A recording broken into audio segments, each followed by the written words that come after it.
Plug time, Brian. Yay! Where do people need to go to reach us? They should go to salty-language at tumblr.com. For some sexy goodness. Yep. Or at salty_language at the Twitter. Yep. On Facebook at facebook.com/saltylanguage. Don't forget the emails. It's saltylanguage@gmail. Go on YouTube and look for Salty Language Pod. Oh, of course. For some video goodness. Brian's throwing his pen all over the place. That's about it, isn't it? No. No? They can also stream us on Stitcher. Oh, shit. How could I forget about the Stitcher app? If you have the Stitcher app on your Android phone or iPhone. Exactly. Or any sort of operating software. Or if you're at work, you can go to our website and stream from there as well. Also true, yeah. And then there's also one more that we haven't talked about, but I can't seem to find it. Here it is. It's salty.libsyn, libsyn.com/webpage. And then you can, that's where you can get the direct downloads of the thing if you're not hip with the iTunes or whatever. Or you could also click that fancy donate button and throw us some shekels. Please. Help us get fancier equipment so we don't have to use, cans and string to record this. Get Tony some headphones. For the love of God, I got earbuds in. I know, right? I'm being raped in my ear canals. Yep. And if you don't want, just think, if you don't donate, you're contributing to Tony getting raped in the ear canals. And terrorism. Mm-hmm. Mm-hmm. Mm-hmm. All right, well, thanks.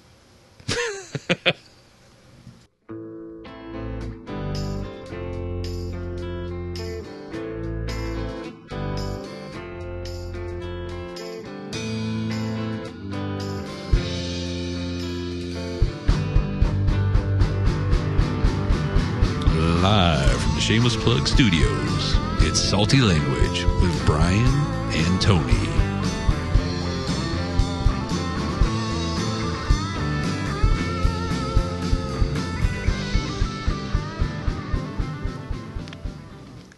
We be jamming. I hope you like jamming, too. I like jam and toast. I don't like toes and jam, though. No. That is a fail combination. Yes. Yeah. Yes. Yep. Episode 30. Shit ton of news. Tickling your eardrums. That's right. Tickling them all nimbly bimbly. Up to the elbows? I don't know if this one's going to be up to the elbow. We'll see. Okay, fine. There'll be no can fisting in this one, though. Not this time. Well, there probably will be. I'm sure at some point we'll cover that. It happens. Yeah, exactly. Somehow we always These things happen. We always end up with our fist in the can. It's like we're Jim Henson or something over here. Wait a minute. What? We're not dead. You're right. Oh, now I'm depressed. Well, that's been Salty Language for this time. I know how to cheer you up, Brian. Huh? 3D Star Wars. Oh. have you seen the graffiti that was outside of a British? There's always better graffiti in Britain for some reason. Was that the one that was like going around the tubes today? I don't know if it was going. Maybe a couple days ago it was Jar Jar stepping in shit. Yes. Spray paint on a movie theater. Yes. It's funny because, first of all, George Lucas has got enough of my money over the years. Yes. And I'm not a big Star Wars geek anyway, so right. There's no way in hell I'm going to pay to see these. And I sure as hell wouldn't go pay to see this one.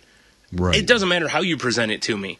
I could get a hand job while I'm watching the movie, and I wouldn't go pay to see it. What if it was by George Lucas? Or his ultimate fighting daughter? Is Lucas going to talk sweet nothings in my ear? Like, give me the commentary of That's right. how he really envisioned it? With director commentary and hand jobs.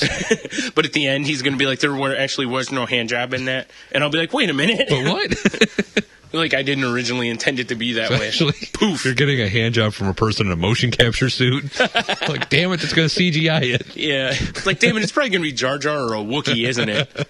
He's like, nope, an Ewok. And I'll be like, ah! No. Ritual suicide right there I in the do have lobby. a question, though, with Ewoks and Wookiees, and hand jobs, I guess. Oh, their fur's got to be a mess. Why do Ewoks have clothing and Wookiees do not? Well, that's simple.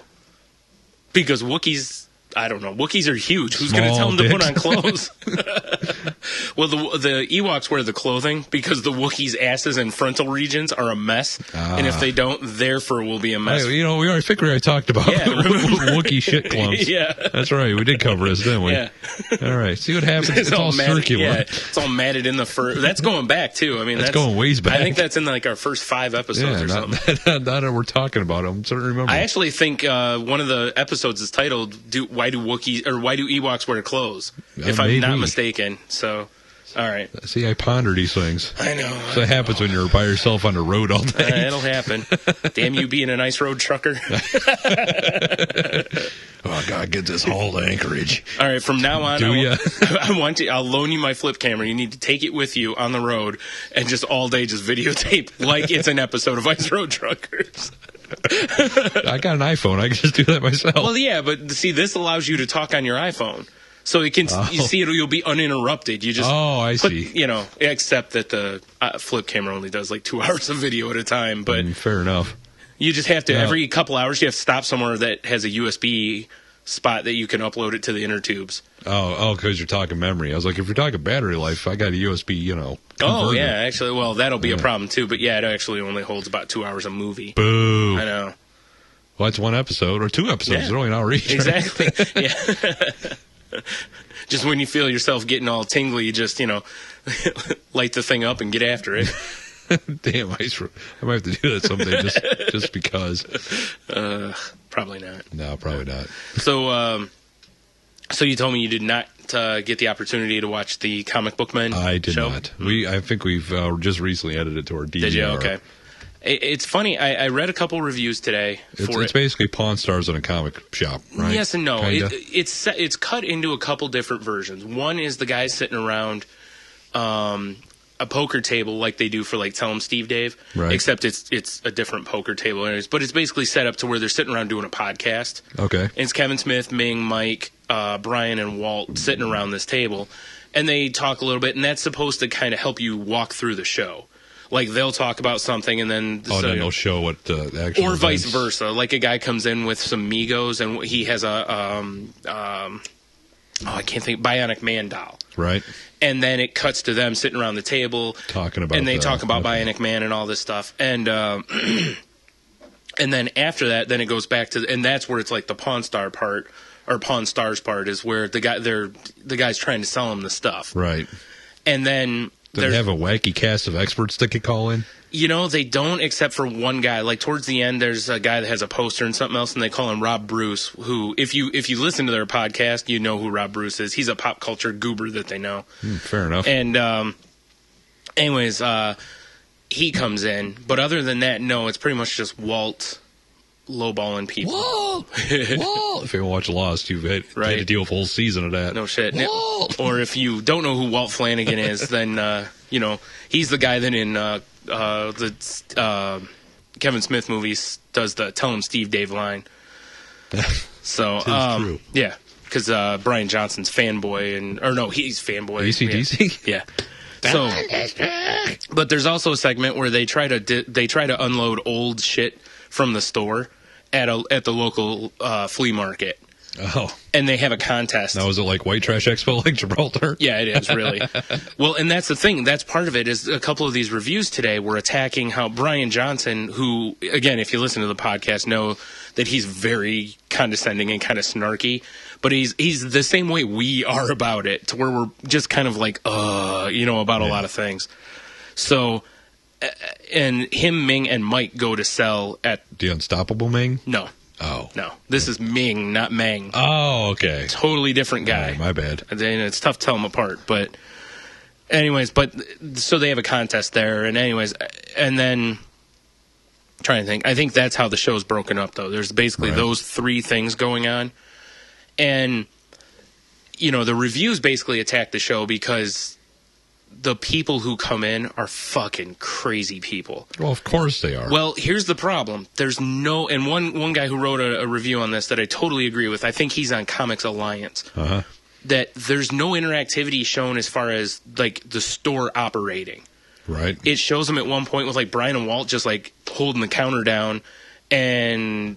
Brian's like, wow, look at all the customers. And then somebody walks in the obviously set up right. Pawn Stars element, you know, because it feels just like Pawn Stars, to where there's actually at one point where Walt goes, well, I don't know everything about these, so let me call a friend. That's almost word for word what the dude from Pawn Stars says. Okay. So, but the first thing they talk about as far as the podcast part of it goes is which super heroine was the one you wanted to sleep with. And you know, I watched the show and we left it in the DVR, and I waited a few days, you know, kind of let it sink in and went back and watched it again. Right. And what I took away from it is, at first I was like, yeah, it's a pretty good show. And then when I watched it again, I kind of tried to look at it more of, what if I didn't like the podcast and Kevin Smith stuff? Right. What if I wasn't a huge fan of his stuff? What like, from like the comic shop sat angle? Down and turn on TV, the show was on. Yeah, like if I owned a comic shop, would I go, this is going to bring me people? Right. And I don't think it will. I almost think that after just, and again, you know, I'll give it a chance, but I think the first episode kind of sets you up to go, if you don't know these guys' humor and don't like this kind of humor, you may not like the show at all. Done. And whereas, you know, like Antiques Roadshow is just some crusty dude sitting there and people walk up, tell you a story, and then they assess the value. Right. This had like 3 segments where people brought stuff in. The first one is like a Bob Kane sketch. Right. You know, Bob Kane, creator of Batman. Yes. It's just a random sketch that Bob Kane did for this person. The second one is a crazy, crazy woman who wants to sell her like life-size Chucky doll. Why wouldn't you? Yeah. Well, then when they give her a quote on the price, she's kind of like, yeah, I can't part with it for that. Like it's one of her kids kind of a thing. Well, it's got very soft, dainty fists, if you know what I'm saying. Right in the can. That's oh, right. Damn it. I said the secret phrase. The third one is the coolest one. I think it's the third one. Or no, there's 4. I'm sorry. One dude, he brings in a thing from, I think it's can't remember if it's Night of the Living Dead or Return of the Living. You know, it's one of those. Let's say zombie movie. It is, and it's a one sheet from the theater, but it's been folded and rolled. Oh, geez. And you know, fold in a poster immediately. Like when we're watching it, as soon as he opened it up and I saw the creases, I was like, oh, done. Because you can't fold a poster and have value on it because it, you know. Yeah, it's never the same. And then he's got lobby cards, which are those promo cards that are about, I'm showing Tony, you guys don't get to see, but, you know, that are about, what, 5x7 size. And he had those, and that's where Rob Bruce gets called for that one.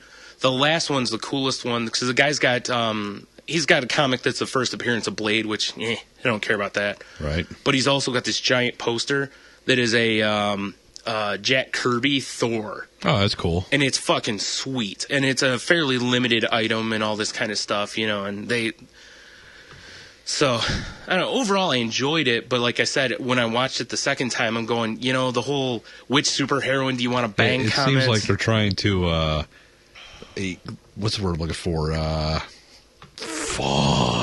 They might want to do like that. ramp up the nerdy value of the comic book culture. Yeah, and they do, but the problem is that, and this is where I do agree with, now I will say the 2 reviews I read today are both by people who strongly dislike Kevin Smith stuff. Just because I haven't watched the show. And they're dicks. But one of them says Power Girl, right? No. Wow, that's shocking. Well, especially not now where they done covered them titties up. Well, true, but I'm just saying. Which I don't. They might as well just cancel the book. Like I posted on Twitter, it's going to make conventions a lot less interesting. But anyways, there'll be old school Power Girls running. I know. No problem. But with that being the first conversation that they have, you know, I mean, we've worked and owned a comic shop. Yes. How many times were you engaged in that conversation or the who would win Hero A versus Hero B? Way more Hero A versus Hero B conversations than who would I want to bang. Well, yeah, because usually when that one came up, I was always like, they're fucking cartoons. Exactly. You know, now if we're at a con and you're like, would you rather bang her or her? Yeah, which cosplay girl? Okay, now we can have a conversation, but just because, but cartoons, no. Yeah. But it just kind of bothered me that they ramped that's what they presented to people with the first episode, is it's like, here's exactly what people think of comic books. Yeah, exactly. They might as well almost have just called them funny book men for that. You get my point there, you know what I mean? And I was like, it's a little sad, but the show was good. I like it, but I'm curious to see how it evolves over a couple episodes. Yeah. One last comment on that I thought was fucking hilarious is it's on AMC right after The Walking Dead. Of course. Okay. when they show the Good cash. lead-in for Oh, it. it is. When they show the cash wrap, there's like a spinner rack for trades. Right. And on there's a fucking bunch of like Jay and Silent Bob shit, of course. Of course. And a bunch of Walking Dead ones, which I'm sure they're hot sellers That right seems like now. a plant. Right? And there's also a bunch of the Walking Dead figures right by the register. Convenient. Yeah. Again, it is. They are hot items because the show and the book, everything about the property is hot. Well, anything zombie, it seems like. Yeah. I mean, everyone's trying to get a piece of it. Yeah, Which leads us into our first story. Oh, shit. I don't know where that came from. Deep down. Deep down in the oh shit valves. Is that near the cockles? By the subcockles. Oh, wow. Maybe even the colon. Exactly. The first story we got here is a geek story because we got a couple of these. Yeah, it's a good lead-in. And that's that the artist Tony Moore, who's the guy who co-created Walking Dead with writer Robert Kirkman. What's he want more of? He's... I see what you did there. Jeez. Clever bastard. He's suing Robert Kirkman because he feels that he was kind of duped out of his rights to the property and probably the baskets full of cash that Kirkman's making off it currently. Fair enough. I guess if you don't read the fine print, sir, you're bumming. Yeah. And Kirkman responded and said that he... Go fuck yourself. No. Well, door slams. These two are like longtime friends. Oh, okay. I mean, this is almost the equivalent of if you and I had created this property. That's how long they've been friends, kind of a thing. Fair enough. And Kirkman was like... He said, no disrespect, but go fuck yourself. Right. Much like we would have. No. Kirkman said that Moore had representation when the papers were all signed. Right. So he's like, what do you want me to do, basically, And he's like, I think he's kind of sort of saying that Tony Moore's exaggerating just a tad.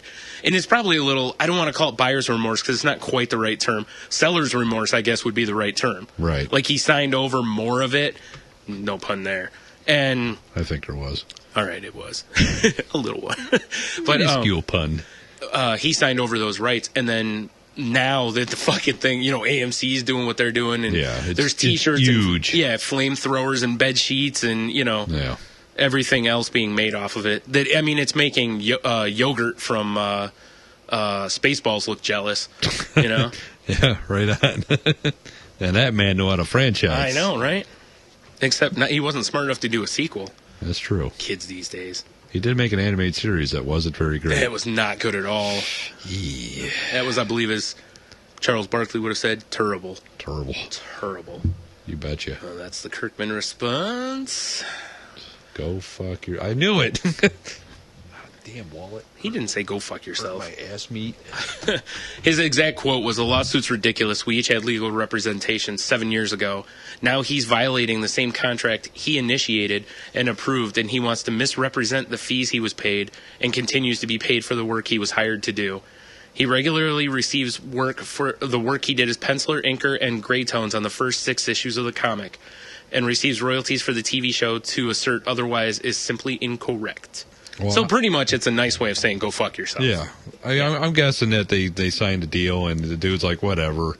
And then it took off and then he's like, oh, wow. Fuck. Yeah, wow. Where's my money? Maybe I could retire. And to be fair, if they're longtime friends, you think Kirk would just throw him a bone? Yeah. Because he's not hurting.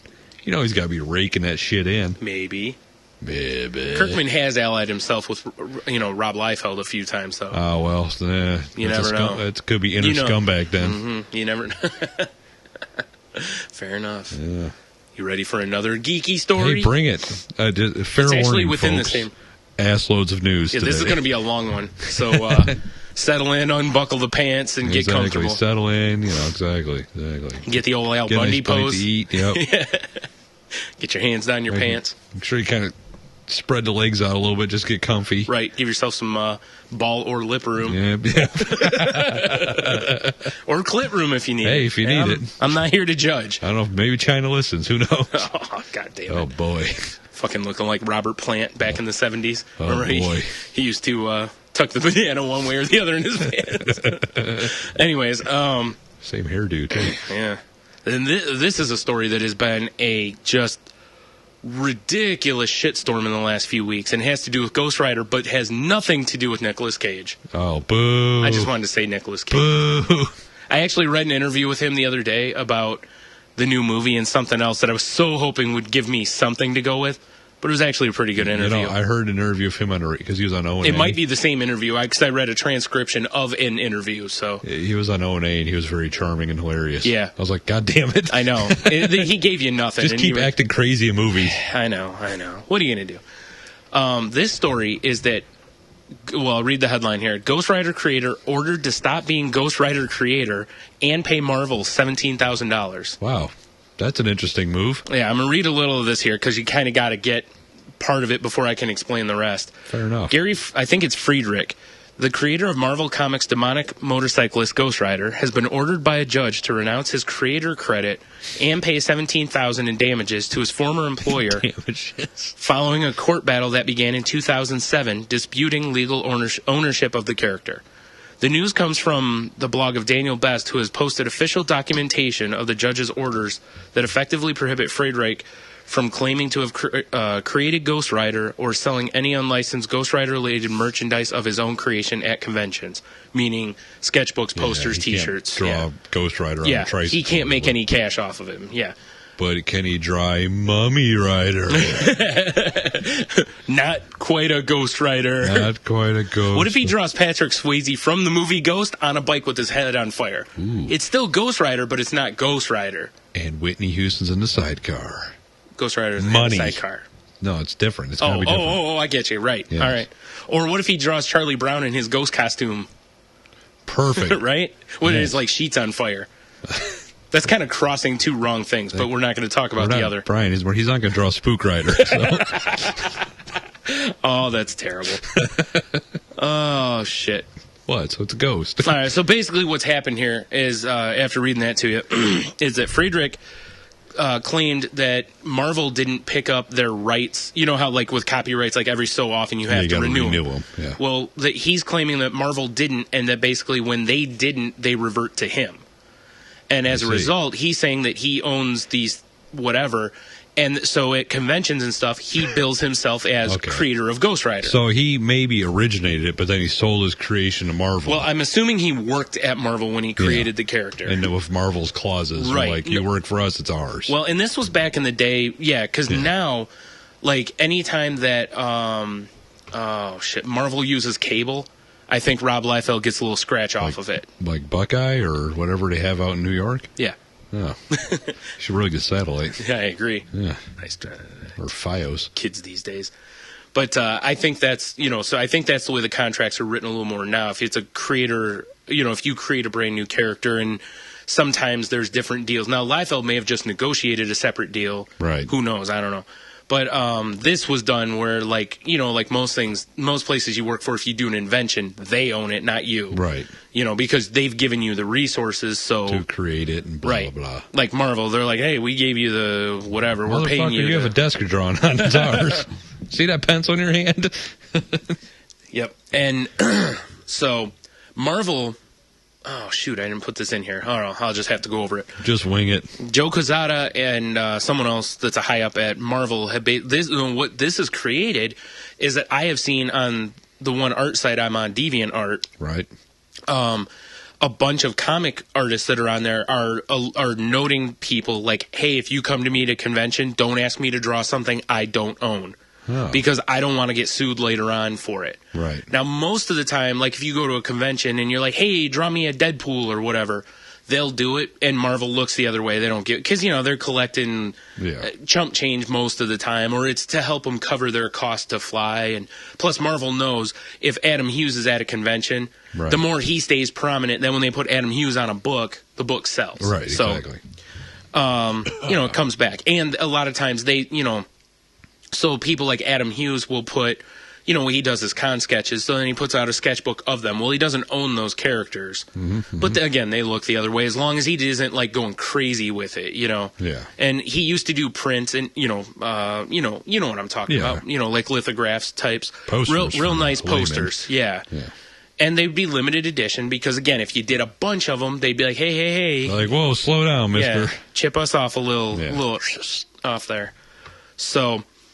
And now you're seeing some artists are starting to be like, yeah, I'm not going to do that now. That's almost kind of too bad. Well, Quesada basically came out and was like, whoa, whoa, whoa. He's like, Marvel's not looking to introduce any new policies with this lawsuit. Right. He's like, we're just protecting what we own as far as, it's like this guy's going around basically, like the damages that he's been ordered to pay is because he doesn't, he's going around saying that Marvel does not own that character. He owns the character. Right. Which is not the truth. It'd be like Burger King saying McDonald's, they own the Big Mac. McDonald's like awesome burger we made. Yeah. So, but the scary part for a while was, everyone will overreact, and that's when I saw artists starting to do that, I'm like, man, that stinks for the fans. Yeah.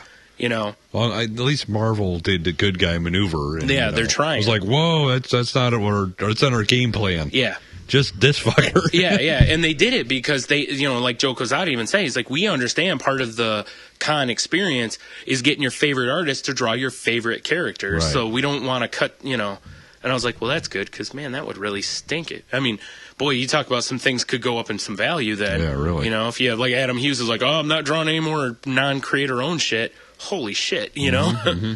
Yeah, exactly. Not that his shit's not valuable enough. All right. Part 3 of Geek Stuff. Oh, good God, man. And this one has a follow-up that I don't have here, too, so I'll have to wing. All right. And I apologize to all you Tony enthusiasts out there that this one's been Brian heavy. I'm still, nursing my Subway, so I'm good. Right. Yeah, it's no Chipotle food baby. No, it really isn't. But I did get to enjoy the I'm talking to her guy. Yeah, so. Yeah. Yeah. This one is that there's a rumor going around that Bill Murray may end up getting replaced and Peter Venkman could get recast in Ghostbusters 3. What? Yeah.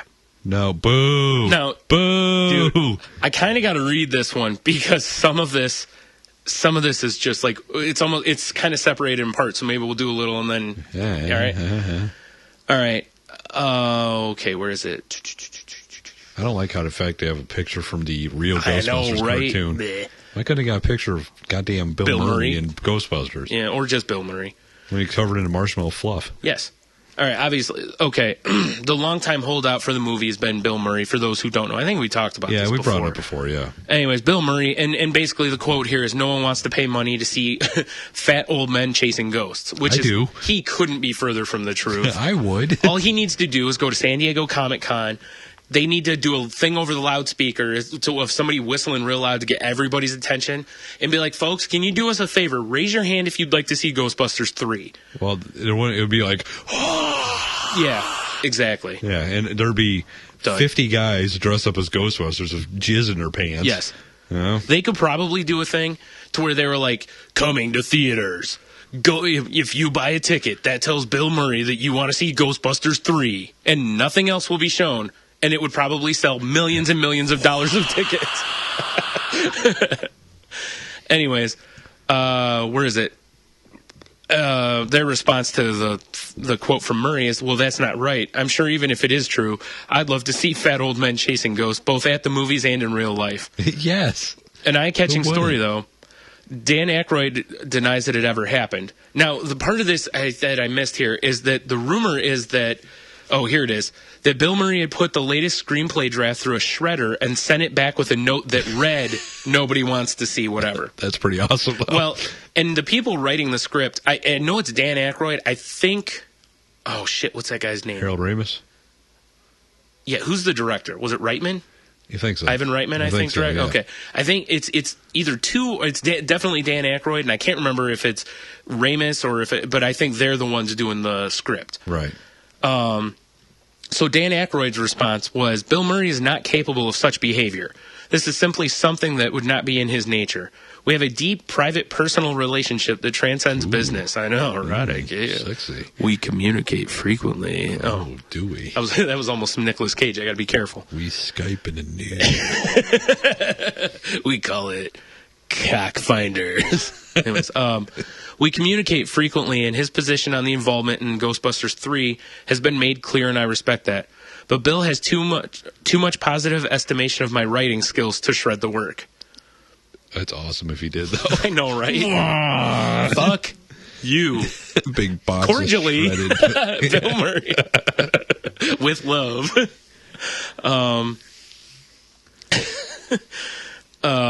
Now, I don't know. For a while there, the rumor was that Bill Murray said he would only agree to it if he was dead. If he was dead, which I thought was kind of a cool twist. That'd be great if he was a ghost. Yeah, Ghost!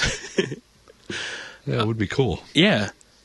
Now, and then... didn't Bill Murray do the voice of Peter Venkman in the Ghostbusters video game? Yeah, I think he did. I think he did. I don't know if he did. He might have. To IMDb, Brian. They cover video games for some reason. I like that. Yeah, same here. But anyways, then Dan Aykroyd basically, kind of sort of insinuated that, he could be replaced, which would be the biggest fucking mistake ever. Who would they replace? You just have him dead. That's what you do. Yeah, because you cannot replace it won't that. be this guy's Peter Venkman, because that'd be such a travesty. Yeah, everyone's going to go, no, he isn't. Yeah, I'm not. That's stupid. Like, fuck you. No, he isn't. Now, what they need to do is have Samuel L. Jackson replace him. Right? Yeah, I agree. Is there anybody out there that does a good Bill Murray impression? No. They just CGI Bill Murray, like totally. Yeah, Bill Murray was in the game. Okay, wow, and that game was just recently too. 2009. Yeah. Yeah, everybody was, even Ernie Hudson. Well, even Ernie Hudson. For a long time, Alyssa Milano's in the game. One of the biggest holdouts was Rick Moranis, right? Because he basically has "fuck you" money from Honey, I Blanked the Kids. And sounds so dead. I know it does, doesn't it? But that was the story, though, is that literally Rick, like when they made the Ghostbusters toys, Mattel just made some great Ghostbusters figures. Right. And for a long time, they could not get Rick Moranis to sign off on his character. Bill Murray wasn't going to at first, and then they were like, well, Dan and the other guys, Ernie and, goddamn, I can't remember names today. Harold, thank you. They all signed off on it. I guess Sigourney Weaver, when they approached her, she was like, "Oh yeah, whatever," She don't give a shit. And can't think of the woman's name who played the secretary. Janine was the secretary. Was it Annie Potts? I don't know.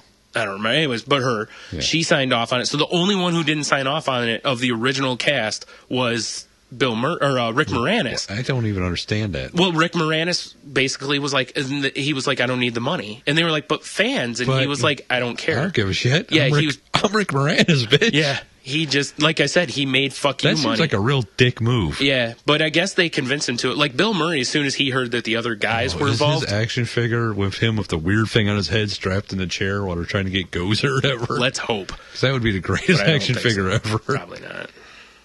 It's probably him running around with his clothes pants all around his shredded. ankle. Oh, yeah. Covered in white stuff. Yeah. What? Not that movie. So, yeah. Damn, Bill Murray, just do it. I know, right?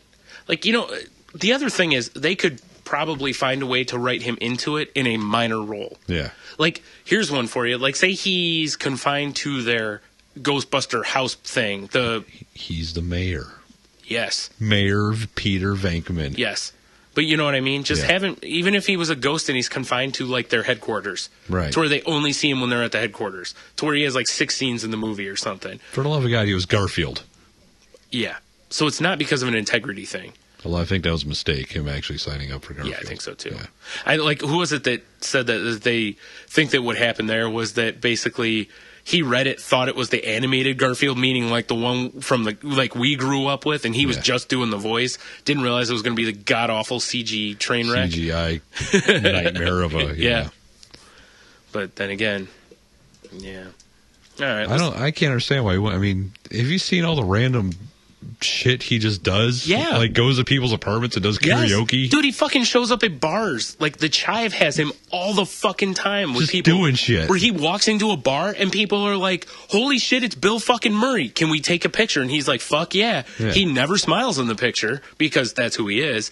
He's doing it as a joke essentially. Plays straight man. But dude, there's like 20 people around him, and from what I've read, he fucking buys rounds for people. Yeah, that's exactly what I've read too. It sounds like he's good guy Bill Murray. Yeah. And that's why the Chive has a shirt that I really wish I could get in my fat ass size that says like Bill effing Murray on it, and it's just a picture of his head. Perfect. And it's like that's all I need on a shirt. Yep, exactly. Well, that and they have one that's like Abe Lincoln with like Wolverine claws, nice. which is pretty good. But anyways, but yeah, I don't know. Yeah, I don't know but either. I don't get weird. it. Yeah. Well, I have heard that him and Harold Ramis have issues. Yeah. So that might be something to do with it too. But him and Aykroyd are supposed to be all like, well, they have a deep intimate relationship. Butt sex. Can fisting. Yes. Right? Elbow deep. That's called setting the trap. Damn it. And then later they cross the streams. No, never cross the streams. No, they do. All I can say is if I was Bill Murray and I hadn't shredded a script and sent it back, I would shred the next one and send it back. For sure. Especially after this came out. Maybe not even shredded. I'd find some other way to destroy it. Just drops a hot dump on it. Puts it in a box. Puts it in a box and sends it back. With a little thing on it that says added notes. Oh, man. All right, well, we should probably move on here. All right, you ready for I think some of this is going to be like a news whip. Whip. All right. Yeah, Raw. Get him up. All right, here's one. Preschoolers' homemade lunch replaced with cafeteria, air quotes, nuggets. Because they're not chicken. Pink slime nuggets, I'm going to guess. Good old tasty pink slime. It's like colored Elmer's glue with battered and fried. Probably Elmer's glue is probably a little more nutritious. It's probably true. It's hard to guess. It's at least made from an animal. That's true. This is hoofy. I always thought that was great that the Elmer's logo is that little cow, that little sad-faced cow. Oh, yeah. Oh, these are all my feet. All right. A preschooler at West Hoke Elementary School ate 3 chicken nuggets for lunch January 30th because a state promptly died. because a state employee told her the lunch her mother packed was not nutritious. The girl's turkey and cheese sandwich, banana, potato chips, and apple juice did not meet U.S. Department of Agriculture guidelines, according to the interpretation of the agent who was inspecting all lunch boxes in her More at 4 classroom that day. First of all, how does that lunch not? You got bread, you got meat, you got dairy, fruit. You got a fruit. Yeah. Well, you have 2 servings of fruit 'cause you have a banana and apple juice. You have tons of sugar, and you. But that's got almost everything in. Well, I did see a lot of people saying this article is bullshit too. Yeah, and I'm thinking the more that because what school has an agent checking lunches? Why would they care? I hate to say it. You're right. I mean, you're right. Because I mean, they don't don't get me care wrong. what's under. Because of court orders, trays. I don't spend any time in cafeterias, but or anywhere near schools or playgrounds. Right. I'm just like Jerry Sandusky. I have a house that overlooks one. Oh, did you hear some of his grandchildren are allowed to visit him? Yeah, and I wasn't not kidding. all of them. Yeah, I wasn't kidding about the house either. His house overlooks an elementary school. Well, of course, he's probably got 8 telescopes in his windows, and tissues and lube. Well, I was going to say the windows are all above waist level. Yeah, but, of course they are. They have to be. Anyways, and they're like dry erase boards. Oh God. Allegedly. Oh, Jerry, I'll go put a towel down. Yeah, I'm with you on this. That after you mentioned that, the more you read it, it's like there's a lot of things in here that just seem not right. I mean, if it is a true story, it's bullshit. But there's a lot of I don't know. Well, and the thing is, the kid's mom. Now, again, we're just gonna go with the story's true. Fair enough. Because we don't have proof that it isn't, so we'll go with that. Meanwhile, damn it! I can't. All adjusted. Thank you. I couldn't remember the name. Dude, I told you earlier. I am failbot today. All right, the girl's mother, who said she wishes to remain anonymous to protect her daughter. She said she received a note from the school stating that students who did not bring a healthy lunch would be offered the missing portions, which could result in a fee from the cafeteria. In her case, $1.25. Now, you tell me what her lunch was missing that those slime nuggets replaced. Slime nuggets? Oh, right. She didn't have her daily allowance of shit. You know what I mean? Because she had a turkey sandwich. Yeah, I see you have no preservatives in your lunch. Now you do. You know what I mean? Or trans fats. Like if her mom had given her a vegetarian thing and they were like, oh, there's no meat there. Here's meat. Well, allegedly. Oh, yeah. Here's meat, kind of. It came from an animal. No. It's MEET. Remember like there's Spam and then there's meat? It's that. The knockoff Spam. Meat. Now, what's the knockoff of meat, though? Parts.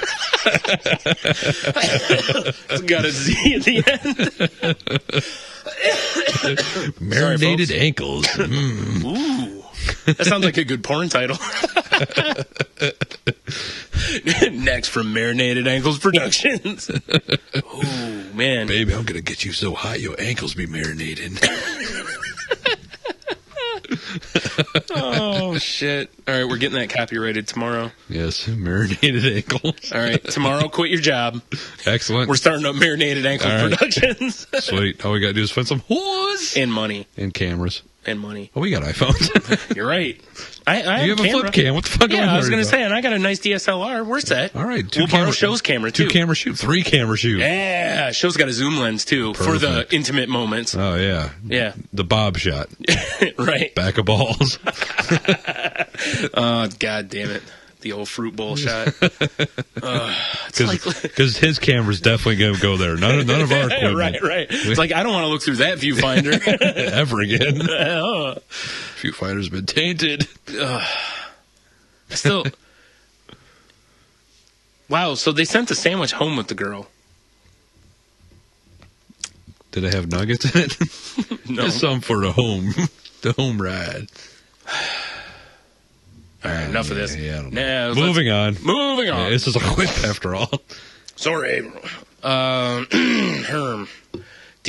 don't know how to say this. Debashis Mahumder? Whatever. Random name. London court clerk caught looking at porn during rape trial. Well, we know it gets his dick hard. Now, remember, we talked about something similar once before. Remember, there was a TSA agent. No. Oh. There was like a judge that was doing this. Oh, that's remember? right. Yeah. That's right. Like fapping under the desk. Yeah. Stash this one in the dumbest criminals ever file. London court clerk Debashis whatever. Random name. Ted Majumder was caught looking at porn on his computer during a rape trial. Now, again, the clerk was caught looking at porn. Yes. Okay. According to the Daily Mail, the judge presiding over the trial noticed that Mahumder was, and this isn't like Thor's hammer, by the way, so this is Mjolnir or whatever. Yeah. Anyways, he was viewing photographs of topless women being gagged along with other graphic images, like their ankles being marinated. Oh, yeah. Yeah, baby. While the victim was testifying. The judge alerted authorities who reportedly searched his home and found a large pornography collection, including graphic images of children. Oh, jeez. Horseplay. That's why it ended up on the internet. I know. Majumder told courts that he was looking at the explicit pictures because he was bored. He pled guilty to possession of indecent images and misconduct in public office. Wow. Yeah. Now, I gotta say, does him looking at pictures of topless women on it, granted it's inappropriate during a rape trial, but should he really get his home searched? Because, I know he had child porn there, and I'm not saying it's okay. Right, I get you. But like, should he be fired? Absolutely. Yeah, exactly. But I mean, really, did they have to kick in his door and toss his house? Oh, I hope they did. All right, Majumder, where is it? Where the fuck is it? Don't make us get the bear unit. Nice. Because, the bears are good at sniffing out the porn. Oh, they sure are. Especially the kitty porn, oddly enough. Yeah, well, pedo bear and all.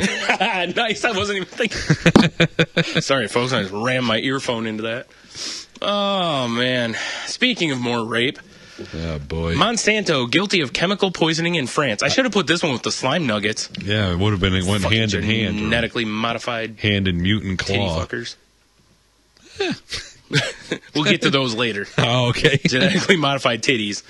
Naturally. Well, they're not really genetically modified. They're just science modified. Yeah. Science. So if you jizz on tits, are they genetically modified? Anyways, back to the story.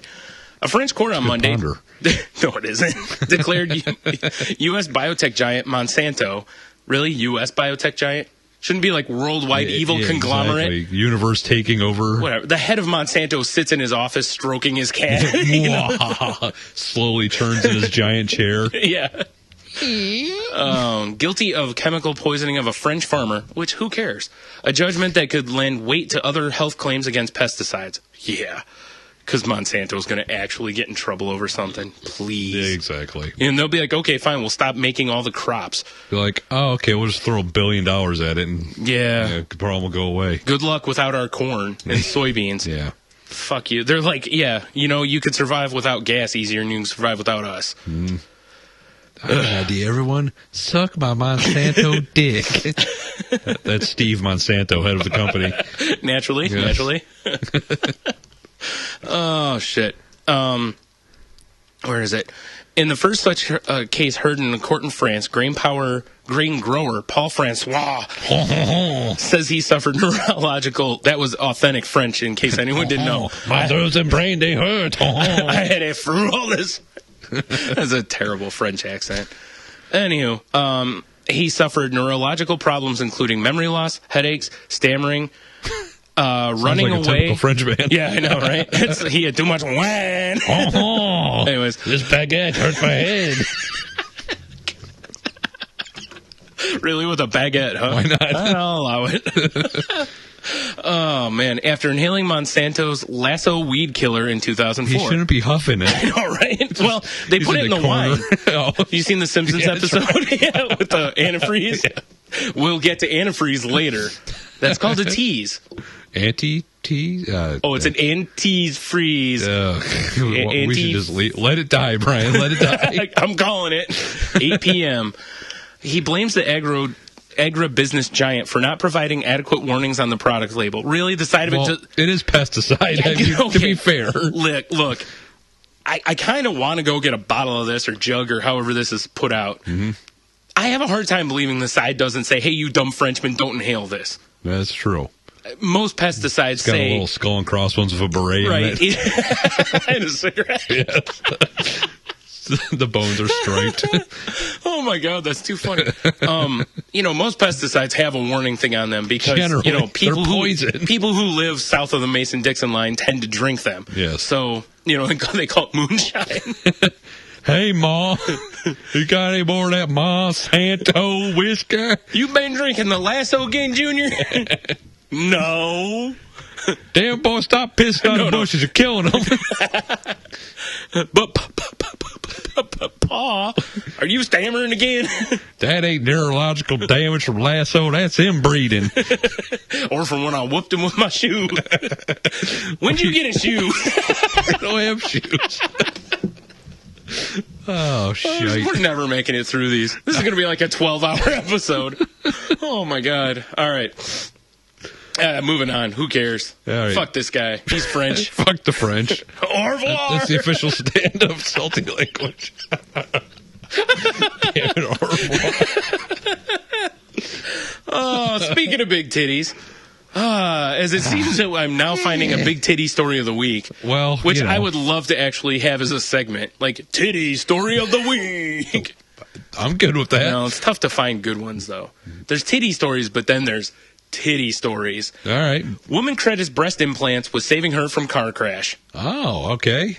A woman is crediting her record-setting 38 KKK. They hate blacks. Bosom. Her titties hate the blacks. Damn it. For saving her life after she wrapped her car around a tree like Macho Man. Oh. Shayla Hershey of Houston, Texas, told Radar Online that she was driving to pick up... from Houston. Pick up her husband after a Super Bowl party when she lost control of her titties and her car lost control of her car and slammed into a tree. I could see where if you lost control of your titties, you could lose control of your car if they're 38 triple K. That's how. What is Those she? are fucking huge. Like in the back seat, like Bubba Smith in Police Academy. Well, she's probably throws her titties back there. Oh, fair enough. It looks like she's got two of them exercise balls in the back, you know. She said the airbags in her Ford Mustang didn't go off, which could have meant serious injury for most people. But Hershey, who according to her website was named as having the largest augmented breastises by her native Brazil's equivalent of the Guinness Book of Records, says she was saved by her silicone. What a dummy. I don't know, man. Giant titties save the day. I guess, but I can't, There's a certain point when it get too big and it's just a little much. Triple K? Yeah. First of all, I'm with you. I don't think I'd want to go to Triple K because of the whole racial thing, but it's just a little much. Each one of them fucking wears like a sheet and exactly. Yeah. Yelling racial epithets. Speaking of yelling racial epithets, Sony hikes Whitney Houston album prices online after cunt dies. Isn't this unbelievable? Yes. I think it was like 40 minutes or an hour after she died. Oh, beautiful. Yeah. Jack the prices, yo. Yep.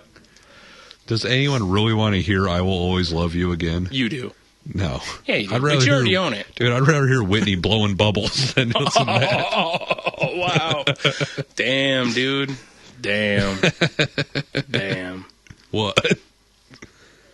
All right, I'm trying to see. This says that it's been updated with comments from Sony. I was looking to see if I could find them real quick because You noticed? That's the comment. Yeah, no shit. Oh, here we go. Here's the head of, was it Sony or whatever? Hardly any websites maintain very much stock, and this all points back to distributors' warehouses. So as popular as Whitney may seem, just days after her death, most distributors were only carrying less than 30 copies of almost all her CDs, because she just wasn't selling. All of her rabid fans owned everything, and there were no converts to her in recent years. Even at the distributor level, I can see the stock level histories, and it looks like they were selling maybe 1 or 2 copies a day at the distributor level.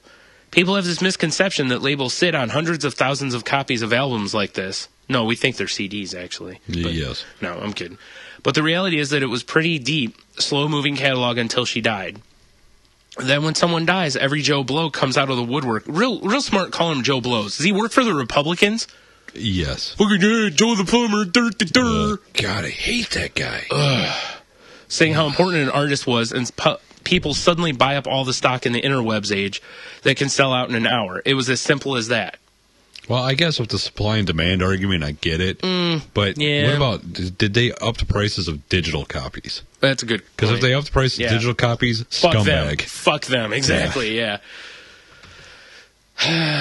Well. But do we care enough to really look? Yeah. That's the real question here, That's Brian. That's a good point. It's a good point.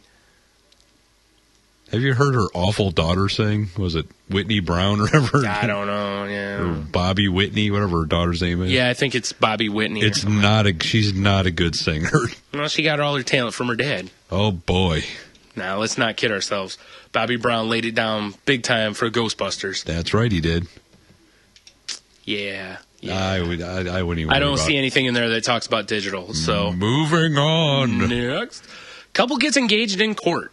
Nicole Osborne says yes to Theodore Murphy in Syracuse. Sounds innocent, right? Except for the court, that's a little weird. Oh yeah, well they went to the courthouse, right? Like justice of the peace. Yeah, exactly. Not so fast, my friend. Oh, there's a different thing here.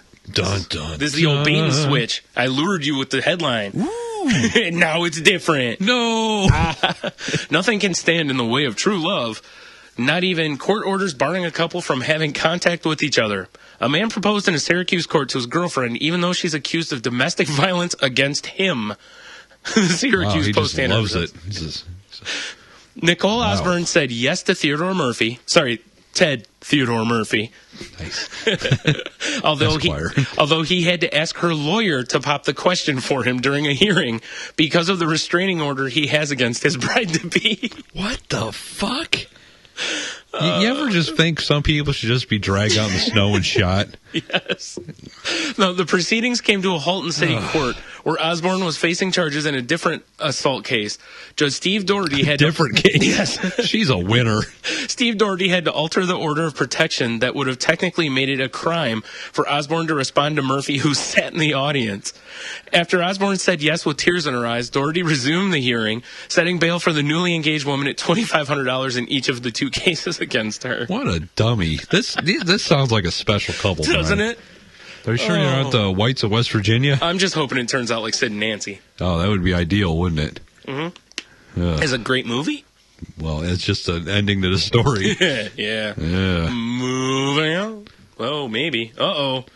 Oh, gee, yeah. Okay. Ooh, thought we were going to have to do a fake ad there for a minute. Are you tired of... It's long.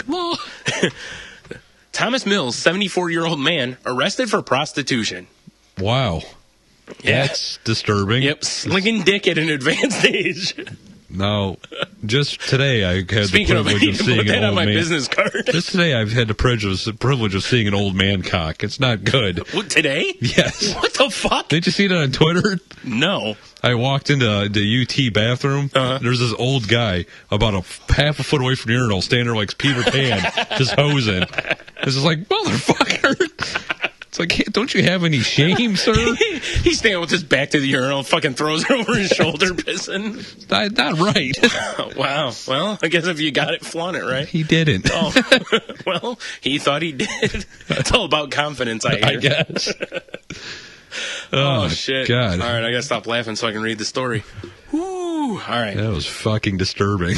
Oh, man. The Smoking Gun reports that retiree Thomas Mills was arrested for prostitution. Not retired out of that business. The oldest trade in the world. First defense after he allegedly offered to perform oral sex on 2 undercover police officers in Myrtle Beach. Police report obtained by the Smoking Gun said that Mills first flashed his car headlights to get their attention, then asked about the size of the undercover officers' genitals, asking to see them.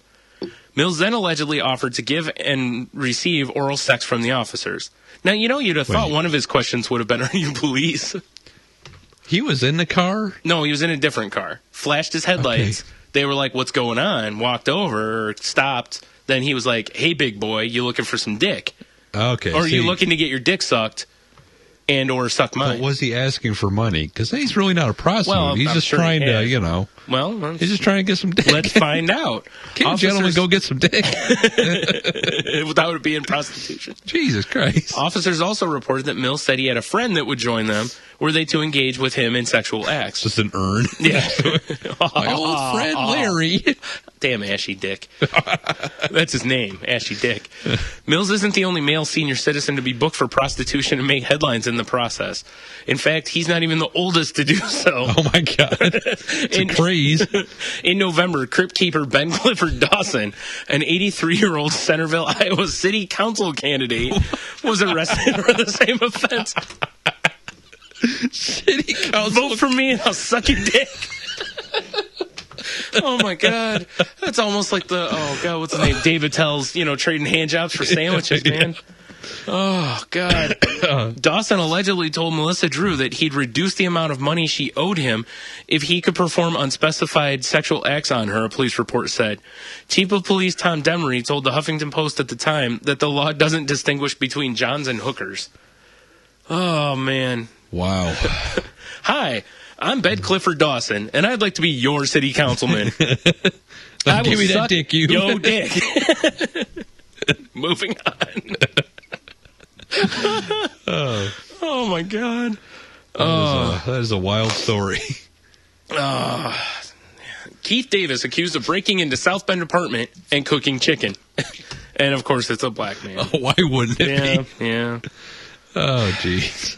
Reminds you ever hear the Dave Chappelle joke or part where he's talking about when he goes into the place what was it? I think he's on a plane and they ask him which dinner he wants. Right. And one is fried chicken and the other is like fish or something like that. And basically the person's like, the stewardess or whatever, or the flight attendant, it's a guy, is basically like, you want the fried chicken, right?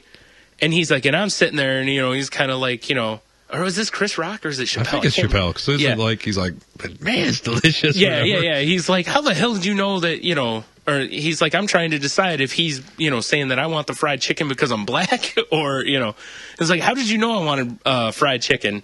And like the guy looks at him and is kind of like, come on. I already got your grape soda on ice. Oh, yeah. Damn kids these days. Yeah, exactly. All right, an Indiana woman recently came home from a night of playing bingo. Oh, exciting. To a man police said had broken into her apartment, cooked himself some food, and done several household chores. What a sick bastard. I know, right? He cooked some chicken and onions in a pan, folded my clothes up, and swept my floor, Ashley Murray of South Bend told. Oh, well, wearing my panties on his head. The police said it looked like he was a good chef. It looked like he had broth and everything in it, which, that's a sign of top-end chefs. Oh, yes. Just broth. Oh. Chicken, onions, and broth. They put their finger and taste it. That's not water, Frank. That's broth. That's turlet broth. He must have done some prison time. Man, police arrested 46-year-old Keith Davis for breaking and entering. He's being held blah for psych evaluation because clearly he needs it. Murray said that she and her son left the apartment afternoon to play bingo. That she won $50, and when Murray and her son returned home around 11:30, they discovered the stranger who had entered the apartment through a window. He had folded her laundry, which was neatly folded on the kitchen table. He also had vacuumed the living room and the dining room floors with her vacuum sweeper. Oh, a vacuum sweeper. Sweeper, not a cleaner, yes. Huh. Davis allegedly refused to leave the apartment, and when officers arrived on the scene, they found him seated in a chair inside. When confronted, he seemed confused. He told said a Korean woman told him how to get into the home, but then he changed his story and claimed he lived in the apartment. He began to talk about his time in the service and other comments. Officers had a difficult time understanding his speech and obscure tangents. Read that as he was black. So they put him as resisting arrest. Very black. Yeah. No, I'm Sprinkles kidding. of crack on him. That's a North Chappelle bit. I know. I've been watching The Shield lately, so it kind of just runs in my head a little more like that. I got you. Where was it? Damn it, there's one part of this I wanted to get to. Damn it. Where is it? Oh, here we go. In an interview with WSBT, Murray said the break-in was unnerving, but she joked with the news station when asked if Davis had been a good housekeeper. Yes, he drank up my orange juice, but it's cool because he swept my floors and folded my clothes. Wow. That is pretty wild. Oh, what a nice guy, right? Yeah. He's like, hey, I'm gonna drink your OJ. If you're gonna have someone break in your house, that's a pretty good way to have it done. Exactly. I mean, it's a little disturbing that, well, first of all, he broke in, but second of all, that he wouldn't leave. Well, yeah. But this is my easy chair. I'm going to watch my television now. He broke in, had himself some chicken and OJ, and, With broth. Because he's a good chef. Fucking fancy. It's a fucking fancy chicken. Well, he put his monocle on and was like, I can't wear a monocle and not use broth with the chicken. Exactly. Duh. It wasn't a monocle. His glass was broken in half. Why's it got to be like that? Why can't the man have a monocle? Okay, fine. He's got a monocle. God damn it. Maybe he found a monocle. All right, enough of that. Here's a feel-good story. All right. Bound naked in a Subaru. Valentine's Day role-playing ends badly. All right. It was Valentine's Day in Portlandia. Should anyone have been upset about a little friendly bondage action in the back of a Subaru? Not to be confused with the back of a Volkswagen. Yes, of course. Very uncomfortable. Very uncomfortable. And clearly this must have taken place in the 90s if it's in Portlandia. Yes. Speaking of, did you see the new one? No, the Spirit of the 1890s. Oh, I did see that. Yeah, that was terrific. Anyway, sorry. Tangent. The Portland Police Bureau. Her eyes look awfully fucked up. I know. Yeah. It's the kind of woman I go after. Crazy eyes. Hey. Time heals all wounds. Except those crazy eyes. Crazy eyes. The Portland Police Bureau was plenty upset, and the lovers, identified as Nicholas Harbar and Stephanie Pelsner, are under arrest on charges of disorderly conduct in the second degree. Oh, shit. I know, right? Portland may be a city that's always prided itself on its eccentricities, but police say that the red alert that went out when Pelsner was glimpsed bound and naked in the back of the car was a Valentine too far. It began shortly after noon Tuesday when someone at the New Seasons Market, North Portland, reported they had seen a naked female with duct tape on her mouth tied up in the back of a blue Subaru Legacy. The man driving the car told the witnesses they were just having some fun. Police said in the report, but the woman in the back of the car seemed hazy. The witness phoned in the license plate of the car and the search was on. Authorities in Washington state were alerted in case the car traveled north across the state line.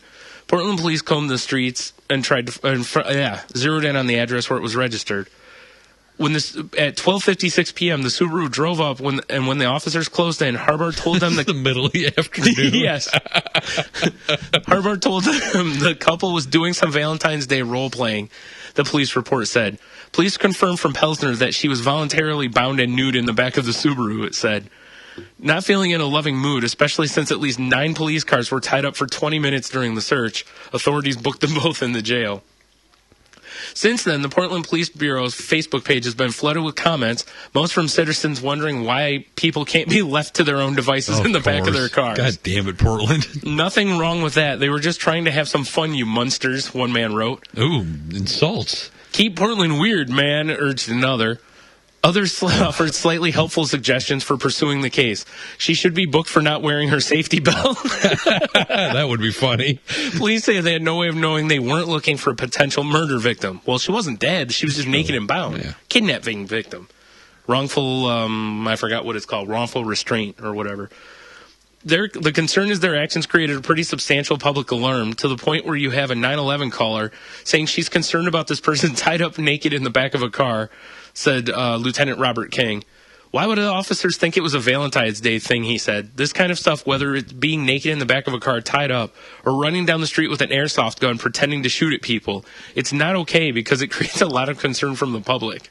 I think it's funny. I think it's hilarious. That's why you need a van with no windows and inside handles are removed. Yeah, that'll make it look less shady. And free candy's prepaid on site. Yep. And now I'll pay off on the antifreeze tease from earlier. Ooh, antifreeze tease. Yep. That's a good song. Selena Irene York. She's an antifreeze tease. Sentenced for spiking Utah man smoothie with antifreeze. Oh, delicious. I know, it's my favorite. Oh, neon green smoothie. Thank you, honey. Now, here's the funny part is wait till you see what kind of smoothie it is. A Utah woman was sentenced Tuesday to consecutive prison terms for spiking a 79-year-old's peach smoothie with antifreeze after taking control of his bank accounts. Oh, right. How do you mix antifreeze into a peach smoothie? And not well, apparently. Yeah, well. Look at that monster in that picture. I know, she's, oof. If it does involve meat and cake, she's confused. Oh, man. The guy's been hospitalized for 4 days and is still this was in 2008, I guess. He was a bad peach. Yeah, it must have been. Yeah. Still undergoing liver and kidney testing. The damage, we don't know what will happen or how it will affect me later in life. Zerbuckin said later Tuesday. In life? He's 79. I know, right? You are later in life, sir. Oh, man. Apparently, this isn't the first time this woman's done this, though. Like, she gets someone to where she can get control of their assets and then gives them the old peak. Smoothie. No, it's the old peak smoothie. Oh, yes. Very nice. Do you like blue raspberry? I hope she does the laugh with it. Yes. Can I get you a smoothie, honey? Yep. And speaking of things that deserve maniacal laughter, Mississippi bill would rename Gulf of Mexico as Gulf of America. This is just retarded. State Representative D. Stephen Holland introduced the bill on February 7th. According to the bill, the moniker would apply... Was it the letter D or like the Stephen Holland? No. Because that's how he should go the by. The letter D. Oh, damn it. For D's nuts. According to the bill, the moniker would only apply to his home state. So only Mississippi would call it the Gulf of America. That's even worse. This is why that's why people hate you. Yeah. As I said before we recorded, this is every bit as bad, if not worse, than freedom fries. Yes. Exactly. It's like, really? Like, what? Again, I urge, if we have any listeners in Mississippi, and this guy's a Democrat, and as anyone knows, I tend to lean more that way, but vote him out of office. Yeah. Do not let politicians waste people's money and time with this kind of shit. That would be like people in Chicago going, fuck this. We're calling this Lake Illinois. Yeah. Do you know Fuck you, Michigan. Do you know what this is about? This is about him playing to his hayseed constituents. That's exactly what it is. Yeah. America! Woo! Whoa, fucking guns! America! Ugh. What a turd. Speaking of things shot from an ass. All right. Frat boy sues for injuries caused by rocket shot from anus. That was a nice segue, Tony. Thank you. That's one of the better unintentional things. Man, you set that one up for me nice. Thank you. Hey, no problem. I'll just give you the quick on this one. The long and short of this one is, during a frat, whatnot, weird. Some idiot decided that it was okay to let the frat shoot a homoerotic behavior coming out of a frat? That seems strange. Yeah, that he let them shoot a rocket from his ass, and of course got some injuries from it because your ass is not meant to shoot rockets. To be fair, I have heard once again of my radio show, the Opie and Anthony show. I have heard a show where they shot a bottle rocket out of a woman's vagina, but they built her a heat shield. Well, that's fair. And it was perfect. Not a meat shield, though? No, or was it? Maybe later, I don't know. Well, anyways, what happened here is that... No heat shield equals seared asshole. Well, this guy fell off a deck. I wonder if there's alcohol involved. No, I'm sorry. It wasn't out of his anus. I'm sorry. I got confused. Someone else's? Let me read this part here, because, all right, we'll just reset this. A West Virginia college student is suing... Well, West Virginia college student. That makes it... Wait, what? Yeah, exactly. They have colleges in West Virginia? Oh, yeah, they have West Virginia. Or is he from West Virginia, but he's at a college? We don't know. Was he not? He's not in a frat. He's probably pushing a broom, I would guess. Probably. Student is suing his fraternity. No, it's his fraternity. What? Alleging that he fell off a deck when a drunken frat brother fired a bottle rocket out of his own anus. Louis Helmberg III alleges that Travis Hughes' bottle rocket stunt so startled him that he jumped back and fell. Firing bottle rockets out of one's anus, the lawsuit states, constitutes an ultra-hazardous activity. Really? First off, he's a shithead for suing for that. Yeah, amen. I mean... Dude, anything that happens in a frat party, not anything, but almost everything, you should just be like, look... anything it's a goes. frat. Yeah. Like I said, you're there's going to certain expect things. to see rockets firing out of people's asses. Right. Now, if they were firing it out of your ass forcefully, okay, then no, all right, by all means, sue them. Hold still. We're going to put this bottle rocket in your dick hole. What? Yeah. Oh, by the way, it's a Roman candle.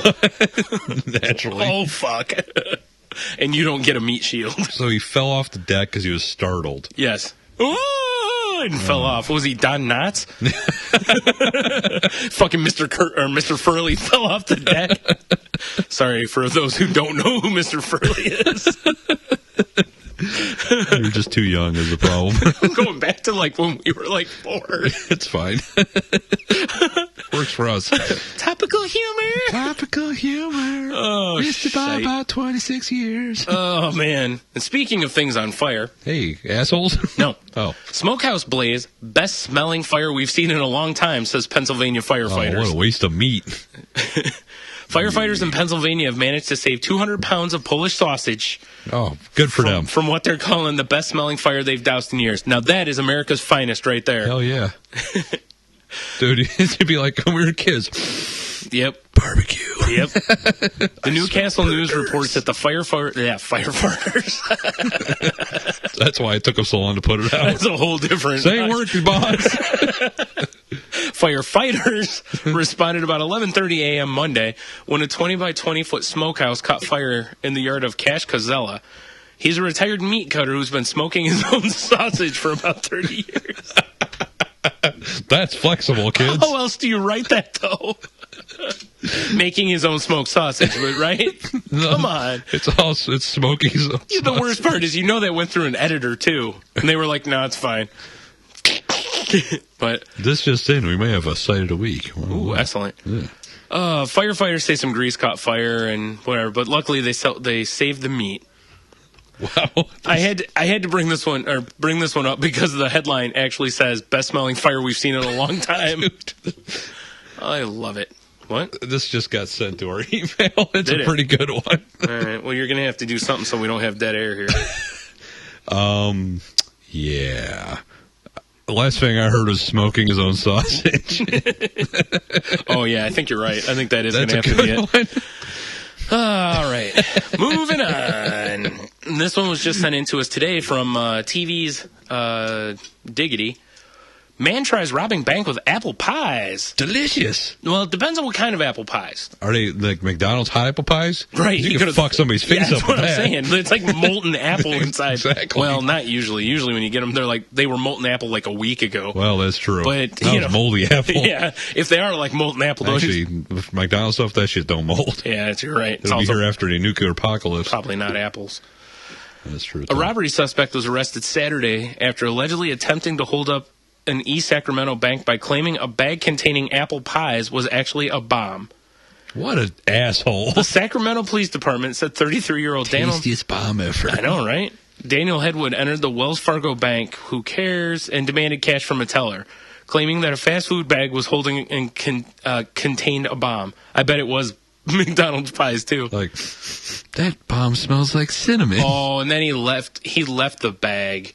What a dingus. He left without his pie. He left high apple pies for everybody. All right, I was going to say, if he didn't leave the pie, they should confiscate the pie from him. I agree. Even if they had to forcefully. You don't want to be eating the pie. Hey, boy, I'm going to confiscate that pie and just start beating the shit out of him and sprinkle some crack on him. Oh, man. Oi. Why they got to try to... Pie should not be involved in crimes. I agree. Pie is delicious. Leave pie out of it, God damn Share it. pie with everyone. Pie will lead us to world peace and greater good. Right. Here's a story that I figured that various people we know, including you, I don't know if you've seen this or not, would be interested in. K-Cup coffee costs far more than pricey man, I can't talk. Artisanal, Brian. Thank you. Artisanal. Times fines.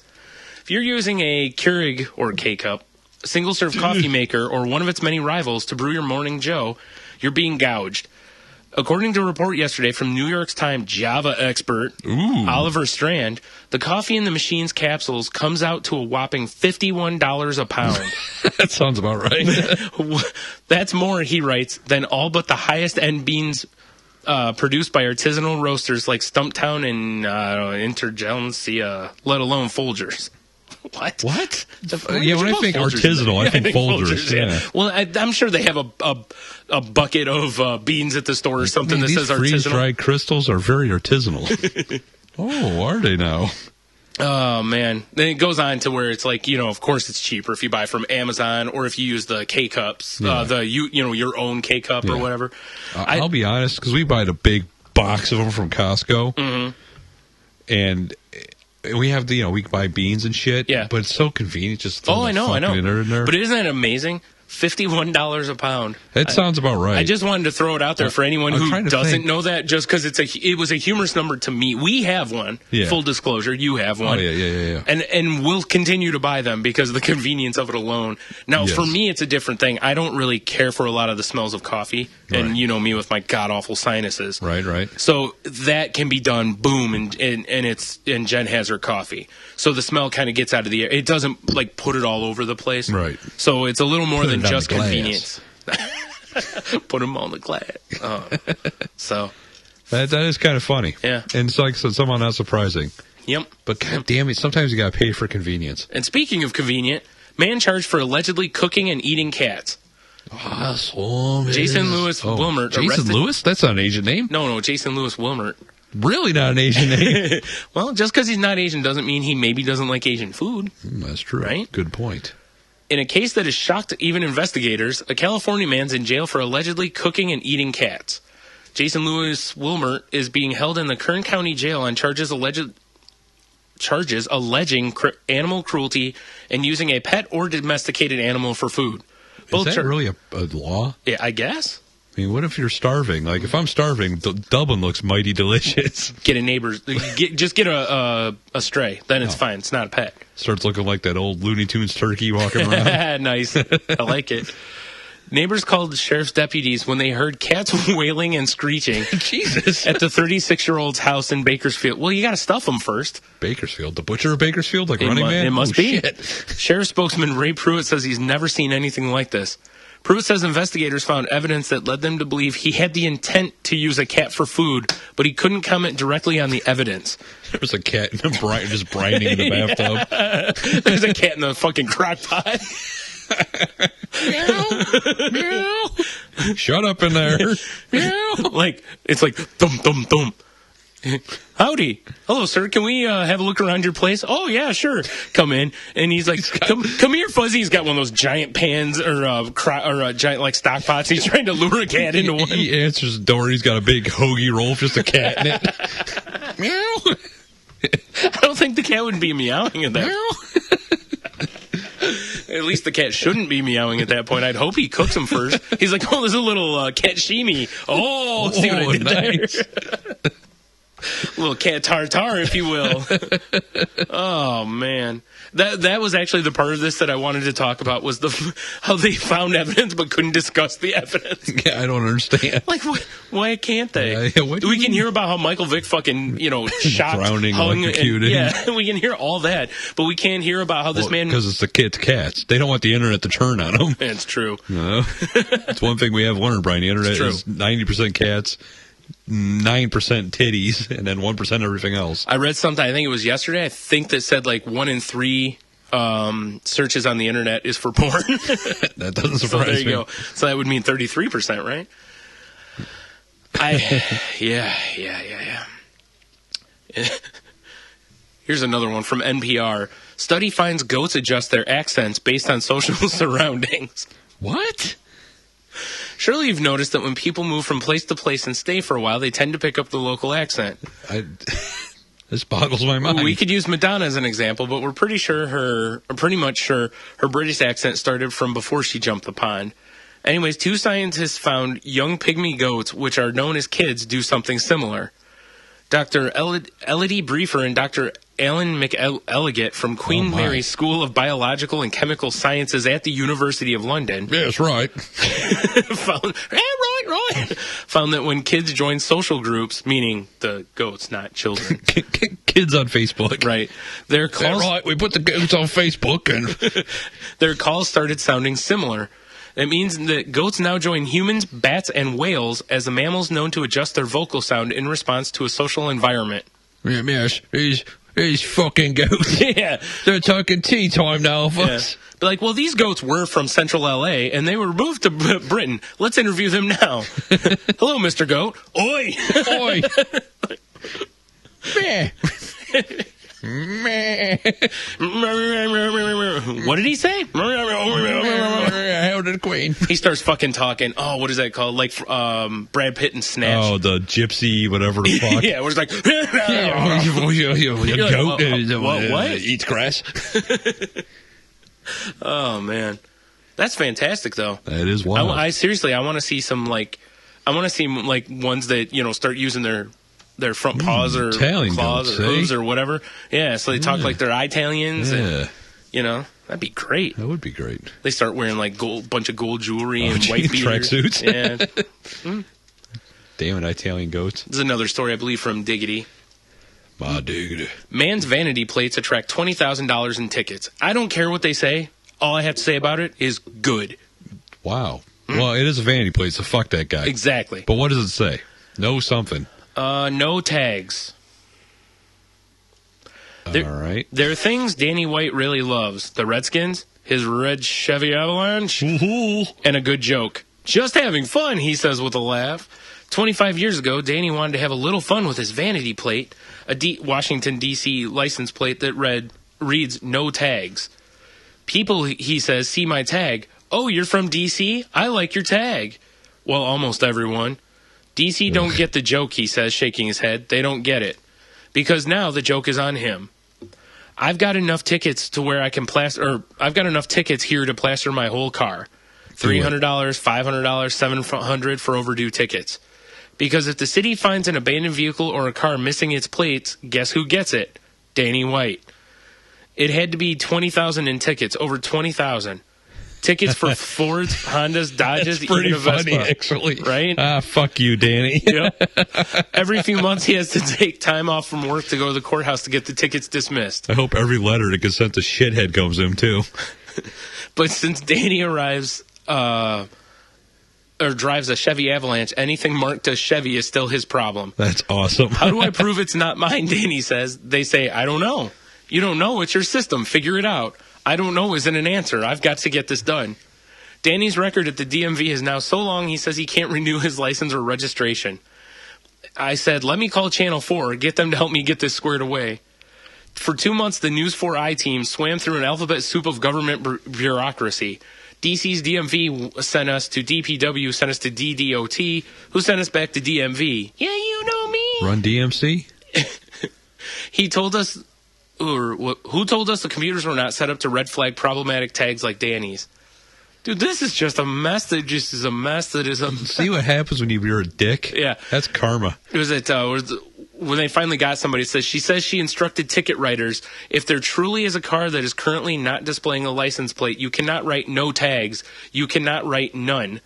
Instead, ticket writers must now use the last 6 digits of the vehicle's identification number, or VIN, and mark the state as XX. It was funny at the time, but now it's gone to the point. Hey, I'm losing too much time off of this. But before we let him drive away, we had to ask Danny, why don't you just change your tags? Which is, I'm sure, what most people hearing or reading this thought. Yeah. Like, why wouldn't you just change your tags? Because he's an asshole. Fuck him. I'm not the one who sucks. Yeah. Little Office Space joke there. Yeah.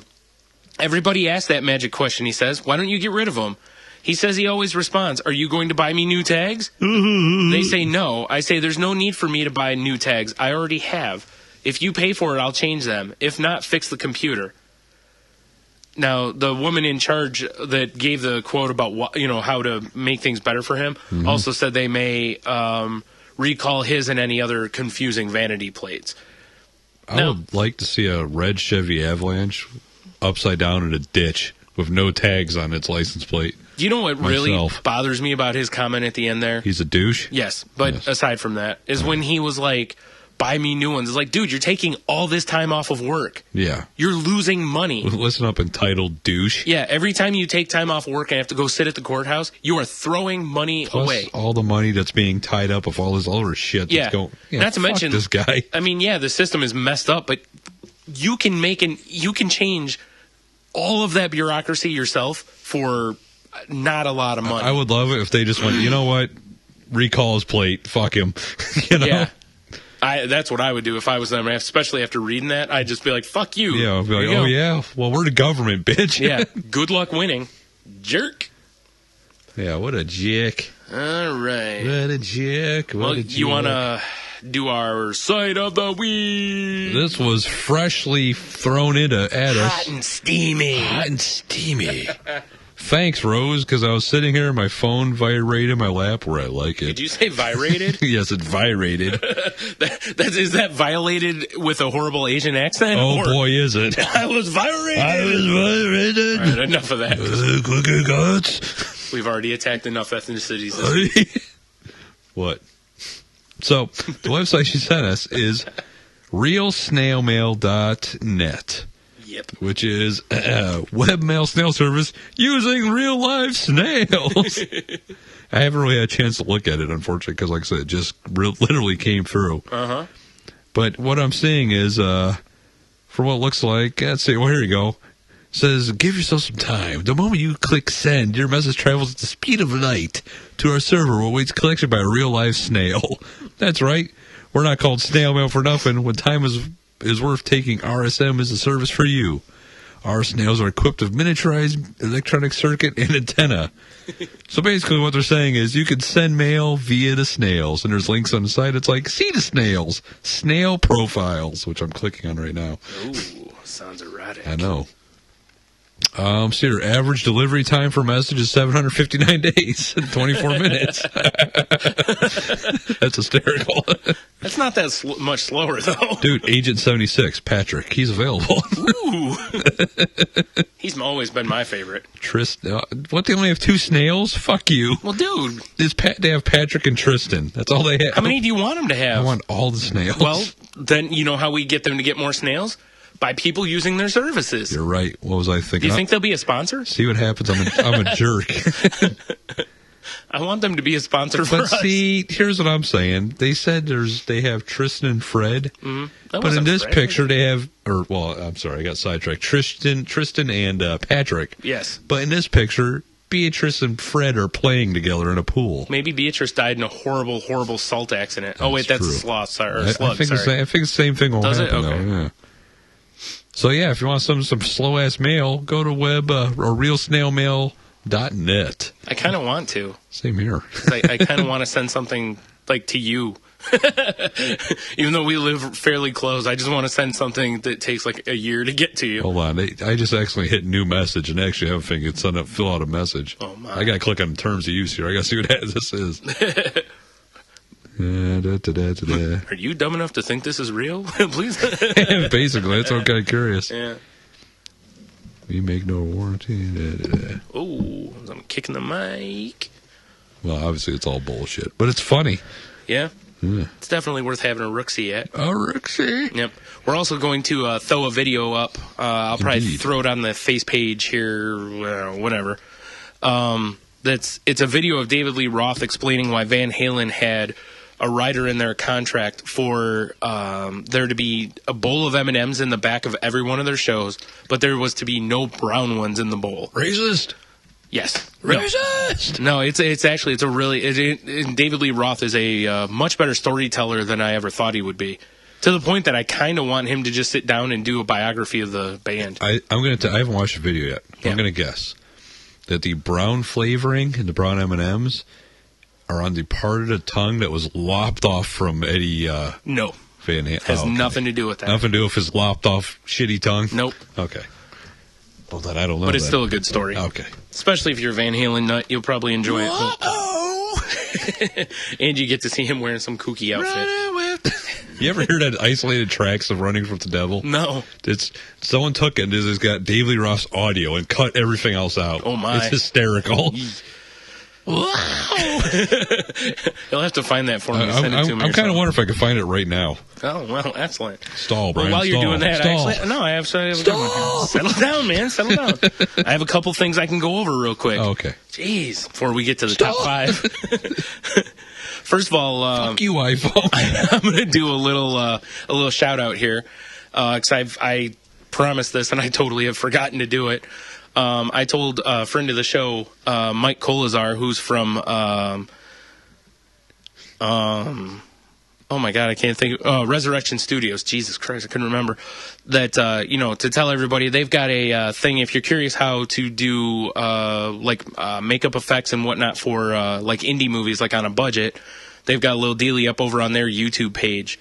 If you head to our YouTube page, you can see that we've subscribed to them, so you can find it there.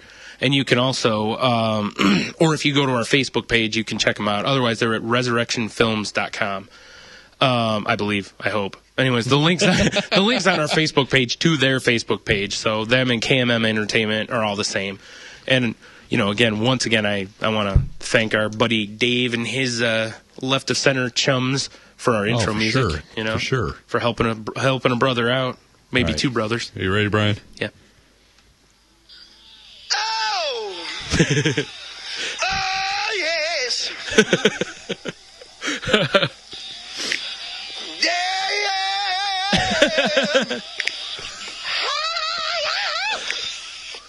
Dude, you know what that sounds like? What's that? That almost sounds like somebody who has it on in their car. Live my life like there's no tomorrow. All right, that's enough of It that. almost sounds like somebody, like, because you can kind of hear the rest of it in the background. Right. And it Yeah, because they, like, take the background. Right. So it almost sounds like a dude I worked with at Hollywood, his mom and dad, they, on their CD player, right, had the ability to do that. Oh, we used to fuck around with that cool shit all the time. It was a lot of fun. Anyways, you could do it the other way, too, to where you could take the vocals all the way out for, like, karaoke purposes. Oh, that's cool. It was a really expensive unit. Anyways, I'm going to send that to our email. So yeah, you should. That.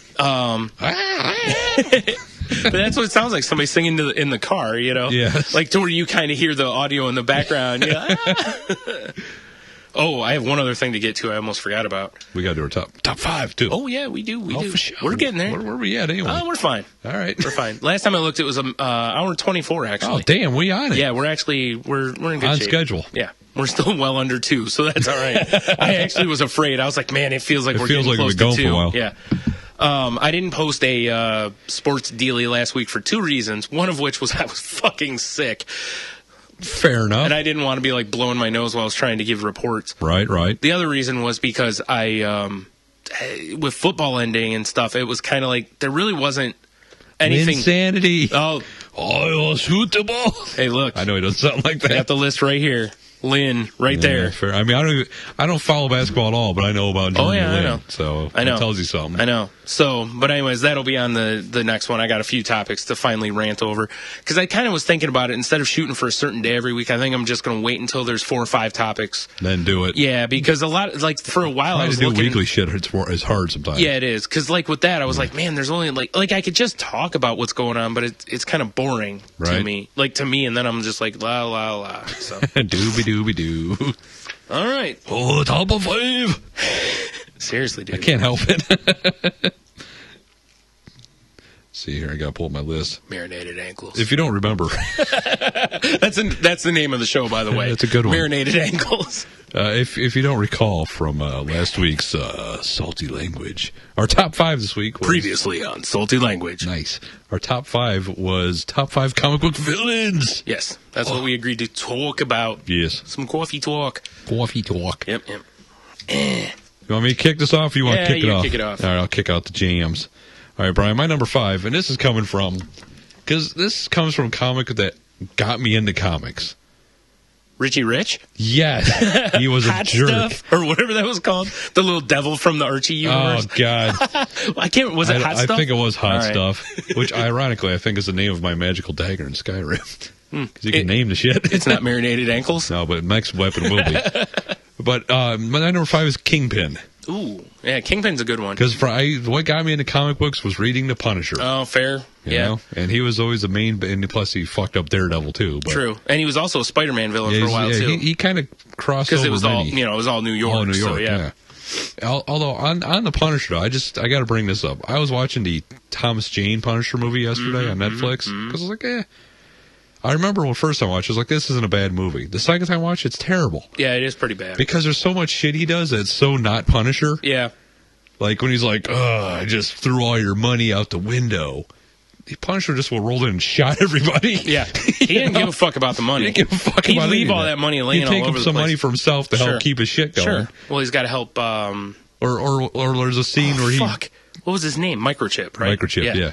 Or there's a scene where he, like, Can't forget that once one. again, it comes to the money. He blows up a boat full of money, and the dude's John Travolta's son is there.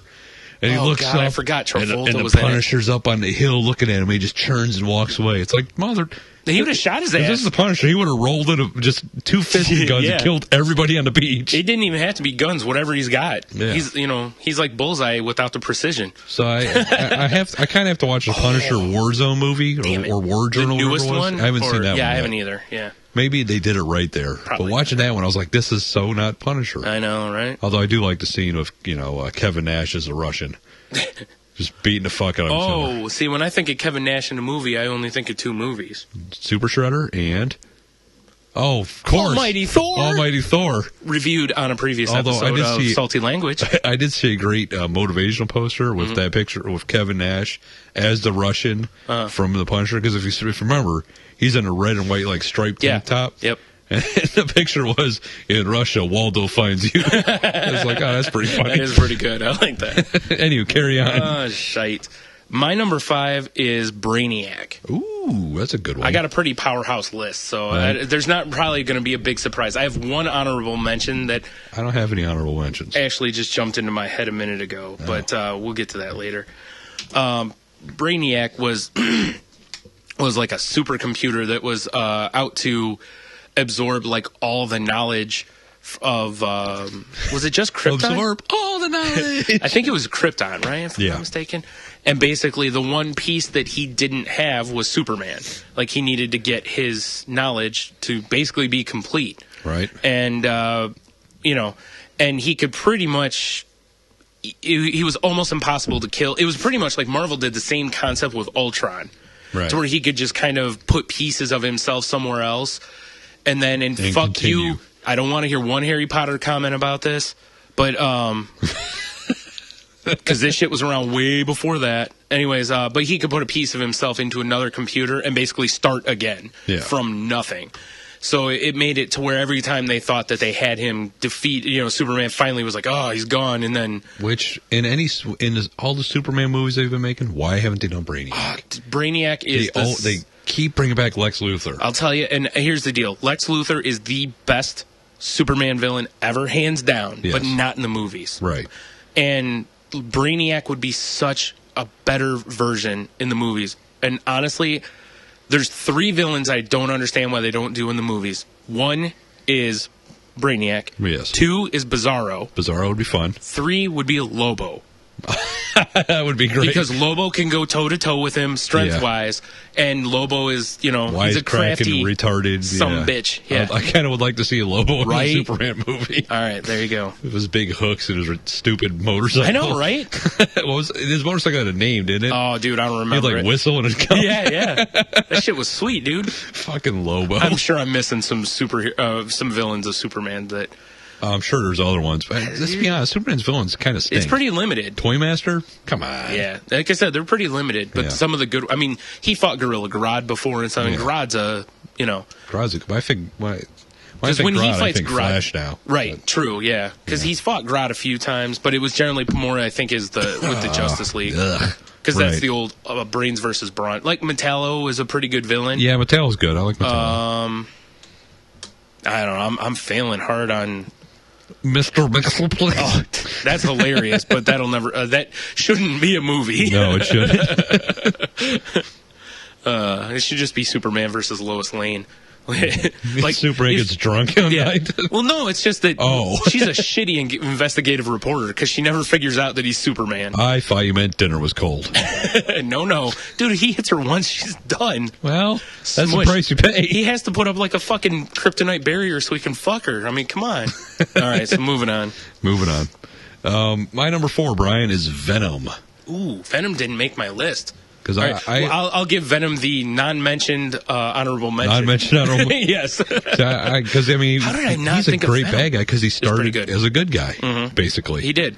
He was black. He was Spider-Man's black suit, Yeah. and then And he was part of Spider-Man, Yeah. and then he started going, hey, maybe we should kill people. And then Spider-Man went emo, and Right. what a terrible decision that was in the movies. Then Spider-Man started becoming more evil. Can we just forget the movie and go with the I comics? just blacked it out like a rape. It's gone from my memory. Fair enough. because, I was the attacker. But Nice. But and then, so Spider-Man parts of the Venom symbiote, and the Venom symbiote finds the person who hates Peter Parker the most, Eddie Brock, who was jealous because Peter Parker was getting all the good photography assignments at the Daily Bugle that he wanted.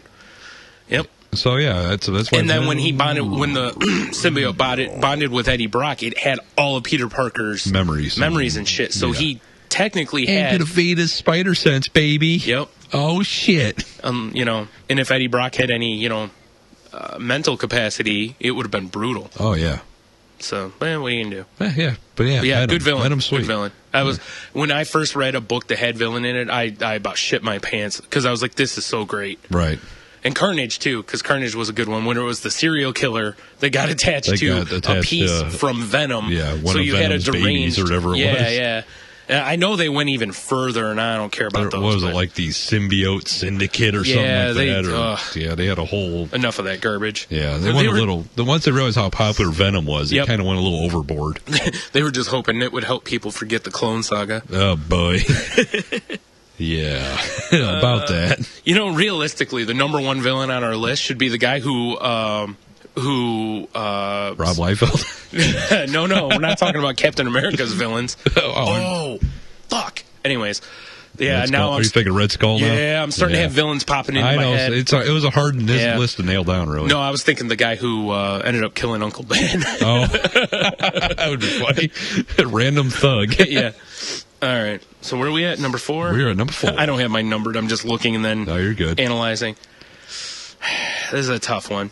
All right. So 3 and 4 for me are essentially interchangeable. But because we are saying a number with them, I'm just going to... All right. Number 4 is Dr. Doom, sorry. Ooh, Doom.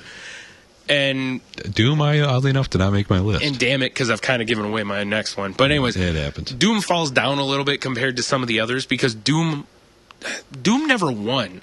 Right. You know what I mean? He always was that bumbling idiot when it came to crunch time. Yeah. He was like this super genius guy with unlimited resources, pretty much. Yeah, he has his own country. Yeah. He's a lord of his own country. I think he has a time machine. He had fucking magic powers. Yeah. And technology. Right. And yet couldn't beat, Gumby. And a scarred up face. Yeah. And couldn't beat Gumby. Gumby, and his Vince bumbling Mackey idiot from the rock Shield. Friend. Vince Mackey from the Shield, yep. Invisible Broad, who they had to decide to give her psychic powers. Now listen. Invisible Broad was great because, she shouldn't be seen anyways. No, I'm kidding. Anyways. But Doom was always cool. I still loved, Doom's great. I just recently got a Doom t-shirt, Is the one where he's on the unicorn? It just says Doom underneath it. That's a great They one. don't make that in Fat Ass or I don't one. Oh, boo. That and the Galactus nom nom where he's fucking eating planets. So, real quick, I do also want to say, I cut the huge scape villains out, like Galactus. Yeah, Thanos. I didn't count Galactus because he's like a god. Yeah, exactly. He's not a villain. He eats planets. Yeah. It's what he It's like a tiger being a tiger. Yeah, yeah, exactly. So I didn't put those guys in there because those were the ones that they were villains, but it was they never really. Well, no, they did kill Galactus eventually, I think. So, but anyways, that felt too easy. Yeah, I'm with you. Yeah. So my you're done for number 4. Yep. Okay. My number 3, Brian, is the Saint of Killers from Preacher. Oh, nice. If you haven't read Preacher, That's go fair, pick up the fucking books. I was trying to just Hey, he's a villain, I guess. They dropped a nuke on him. And he was like, that's it? Yeah. He's got revolvers that never need reloaded and never miss. Yep. He's a bitch of an I always loved once they introduced him in that book. He was great. I was like, holy shit. Because he was unrelenting. And, when the angels go and open up his coffin, the one dude just gets headshotted immediately. Yeah. It's like, oh, this guy's going to be a badass. Oh, yeah. He was definitely one of the best characters in that book. I love the Saint of Killers. For sure. Yeah, I didn't even think about that. I don't remember his actual name, but I don't either. Yeah, the Saint of Killers. That's a good call, though. Damn it. Preacher ruled. Go read those books. That was a good book. Oh, so good. That is a fucking book that is begging for an HBO series. Yes, it is. Begging for one. Yes. Because HBO could do it right. It has to be HBO or Showtime, something like that. Yeah. It cannot be anything. It can't be FX. Can't even be AMC. No. It has to be one where they can get away with nudity and violence, ultra violence, and blasphemy. Yeah. Well, they have Bill Maher on there, so on HBO, so they can't get much more blasphemous than Bill Maher. Yeah, exactly. Oh man, that's a good one. That's a nice pull, Tony. Hey, thank you. Mine are all like in your face villains, and you're all whipping out the Saint of Killers. Nice. Well, I always loved it. Shaming me. Always over here. loved it. Yeah, no, I agree. All right, my next one I've kind of already said was Magneto. Well, he's on my list too. And the reason it's pretty obvious with Magneto because he was the biggest fucking thorn in the side of the X-Men for years. Yeah. He ripped out Wolverine's adamantium. Yeah, which is the coolest fucking moment in comics to me. Yes. What's that? Rip? Yeah, because all that was missing for me was for him to then turn to Colossus and go, "You want some?" And Colossus going, "Whoa, comrade, I'm good." Because you remember after that, Colossus for the longest time was like, I can't turn. He was powerless because if he turned his skin to metal, he's in a fucking coffin. Then you're done, sir. He either skins him and he doesn't have the regen factor of Wolverine, but a lot of it is that many times he knew that at any point that Professor X probably could take him down. Right. And he didn't fucking care. He was just like, yeah, whatever, and just kept pushing forward. Yeah, this is my agenda. Yeah. This is what I'm doing. And realistically, as horrible you can be with me or you can be against me. As horrible as this is going to be, Magneto was to that universe what Hitler was. Well, yeah. In his confidence and mentality, that it was just like, fuck you, I'm going to do what I want to do. Yeah. And whatever. Which is odd because, Magneto being a kid and, yeah, fair his enough. parents being in concentration Das camps. Juden. Yeah. So, but yeah, he's fucking badass. That's all there is to that. Like I said, I loved it for so long. And then, later on, the Onslaught thing, he was part of Onslaught. Right. When Professor X finally strips him of his power. Yeah. And wouldn't kill him because he's a pussy. But that's what happens when you're a wheelchair-bound good guy, I guess. Know, right? See, you think was that Sting? Oh my God, he's still wrestling. You think Professor X would be fucking angry all the time, right? Yeah. Like, I'm in a fucking wheelchair. My legs don't work. Gene. Sorry, that was for you. Yeah. That's from the 93 X-Men cartoon. Gene. Every time he fucking says Gene. Sounds almost like Urkel did the voice. Not really. All right, I've made love to Magneto, so you go enough. My number two. Number two is the Joker. Yeah. Let's go on ahead and say that the Joker's also my number two. Ah, fair enough. So, because the Joker's fucking sweet. Yes, and probably the best DC villain in my opinion. Not for me. No, and I'll tell you why. All right. There's another one from my number one is the number one. Okay, all right, fair enough. The reason that I agree with you is that the Joker has fucking crossed the line. Mm-hmm. And it's not in a mature title book. Ooh. He's killed Robins and, well, not technically anymore, but paralyzed Batgirl. Yeah. He's terrorized people. He's killed innocents just to put a smile on their face. That's just what he does. He is a fucking crazy person. He's a good villain. Yes. He's a perfect foil for Batman. Yes. Yeah. He is the absolute he is the reason Batman can't cross the line and kill. Right. Because as soon as he does, he's the Joker. Yep. That's the fine line, and that's why Heath Ledger in The Dark Knight, they did a great job when that scene in the police station, I believe it is, when he's talking to him. They're facing off to each other. Yeah, and he's like, we're the same person kind of thing, and it's like, dude, this is so dead. Yeah, exactly. Yep. They're both crazy in their own way. Yep. One kills and one doesn't. That's pretty much the line separating the two. Yeah. Because some of the schemes the Joker has pulled off and stuff were freaking great. Oh, yeah. With, long-lasting ramifications. He was the Red Hood, That was, Good shit. Mm-hmm, Love the Joker. Always have. Great character. Mm-hmm. And the funny part is, I don't know if, I can't think of the guy's name. Shoot. His creator. I don't know if he ever envisioned him being as big as he is. Not just that, but being the psychopath that they turned him into. Right. Because there's some great stories with the like Arkham Asylum stuff with the Joker that's just amazing as well. Oh, yeah. How he's manipulated the other criminals as well. Not just Batman. He manipulates anyone, even Harley Quinn, who's his love interest. She's the closest person to him. He's manipulated her worse than anybody else. Right. Which is amazing. Oh, yeah. It's amazing. Mm-hmm. And he also has a gun that says "pow." Well, and he wears a nice purple pinstripe suit. He does. That is a nice suit. Fucking pimping. Pimping. All right, you want to go to your number one? My number one is Magneto. Yeah. I see. Because I've always loved the X-Men. Wow. So that's how he got my top That's slot. fair. And Magneto's a pretty badass one. Yeah.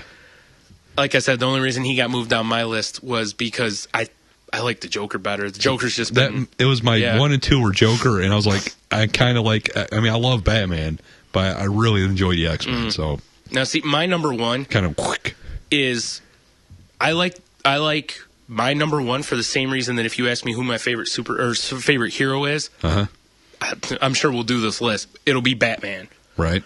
And it's because of Batman's diligence and all this whatnot. How you never beat Batman.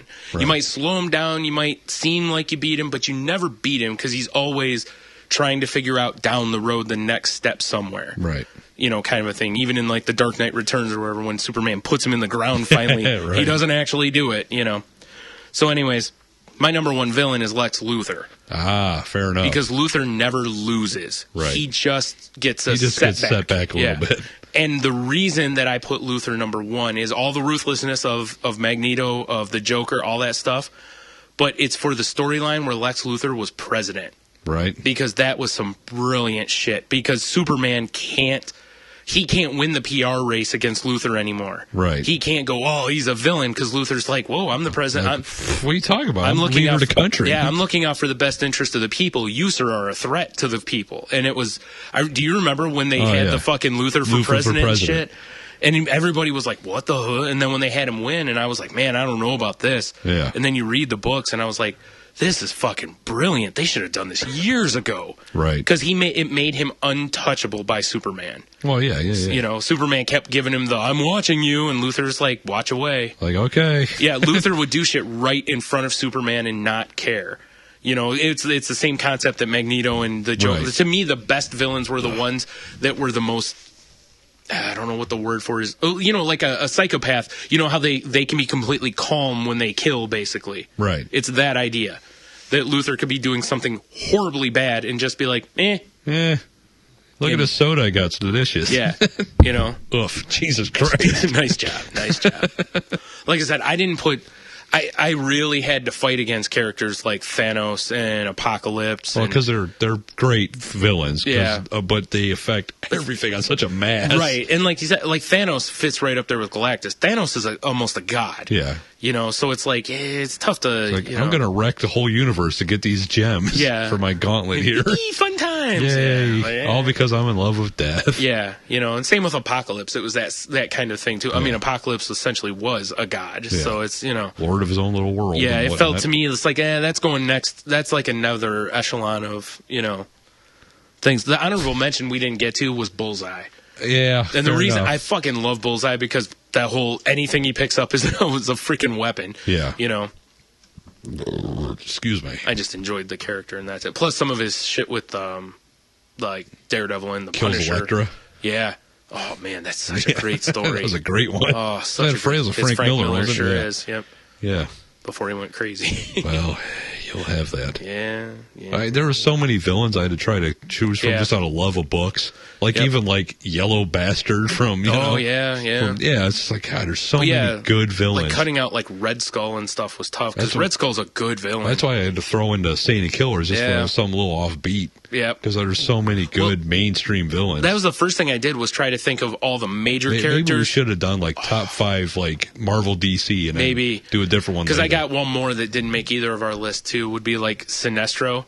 Oh yeah. / Green Parallax when it was Hal Jordan when he went crazy. Oh God. Holy God. That's another good story. When he just fucking nukes the takes out all the Green Lantern Corps. Yeah, and the Guardians and shit. That was crazy. He kills Sinestro. Mm-hmm. Yeah, that was a good one. And for Sinestro, I'm meaning it more towards the more recent like Sinestro stuff than back in the day. But Sinestro's always been a pain in his ass. Yeah. But it always comes back to the reason that they're pains in their asses, they won't kill him. Right. They just ended him. It'd be like, all right, there you go. Problem That's true. solved, asshole. That's where the Punisher comes in. Oh, look, I just turned your head into a canoe. Yeah, just like Superman. Dude, he can fly in space. All he's got to do is grab Luthor and just fly up into the air. Yeah, and done. Poof. Yeah. Just fly for a while and just get it going as fast as he can and just throw him. Well, it's that Boy Scout mentality. You Yeah. know? It's also because a lot of times Luthor did keep. That's why that scene in Kingdom Come when he just fucking loses it on Shazam. Oh, yeah. And it just was terrifying. Yeah. You know? Well, Shazam was terrifying in that, too, Well, where he yeah. just kept, Shazam, Yeah. Shazam. But then you just have man. that moment where he's like, Yeah. you know, like, I'll tell you crush what. his little head in a second. That easily was one of my favorite moments in comic history, too. Oh, yeah, that was a great one. When Shazam is beating Superman and just keeps Hitting him Shazam, with the lightning Shazam, bolt. yeah, Yeah. just keeps hitting him with that. That is just, it's brutal to watch Superman fall. But how you have to watch him fall, you know? What's going to be funny is, for a side story, when I'm watching my lovely wife listen to this, and she keeps hearing Shazam, Shazam over again, she's going to be giggling for whole other reasons. Damn it. I'll tell you about that after the podcast. All right, fair enough. Ha you all don't get that story. Hee Oh man, oh man, oh man, oh man. Yeah. Well, I think that's about it. We got to be getting pretty up there in time. I think that our we're top 5 kind of went extended a little we bit. are at 154, We sir. better wrap up then. Yeah. Put a bow on this bitch. All right. Well, oh shit, top 5 for next week. Do you have anything? We had a bunch of lists sent to us. I know that, or a bunch of ideas. Just pick one randomly. I can't find my list. No. Fail.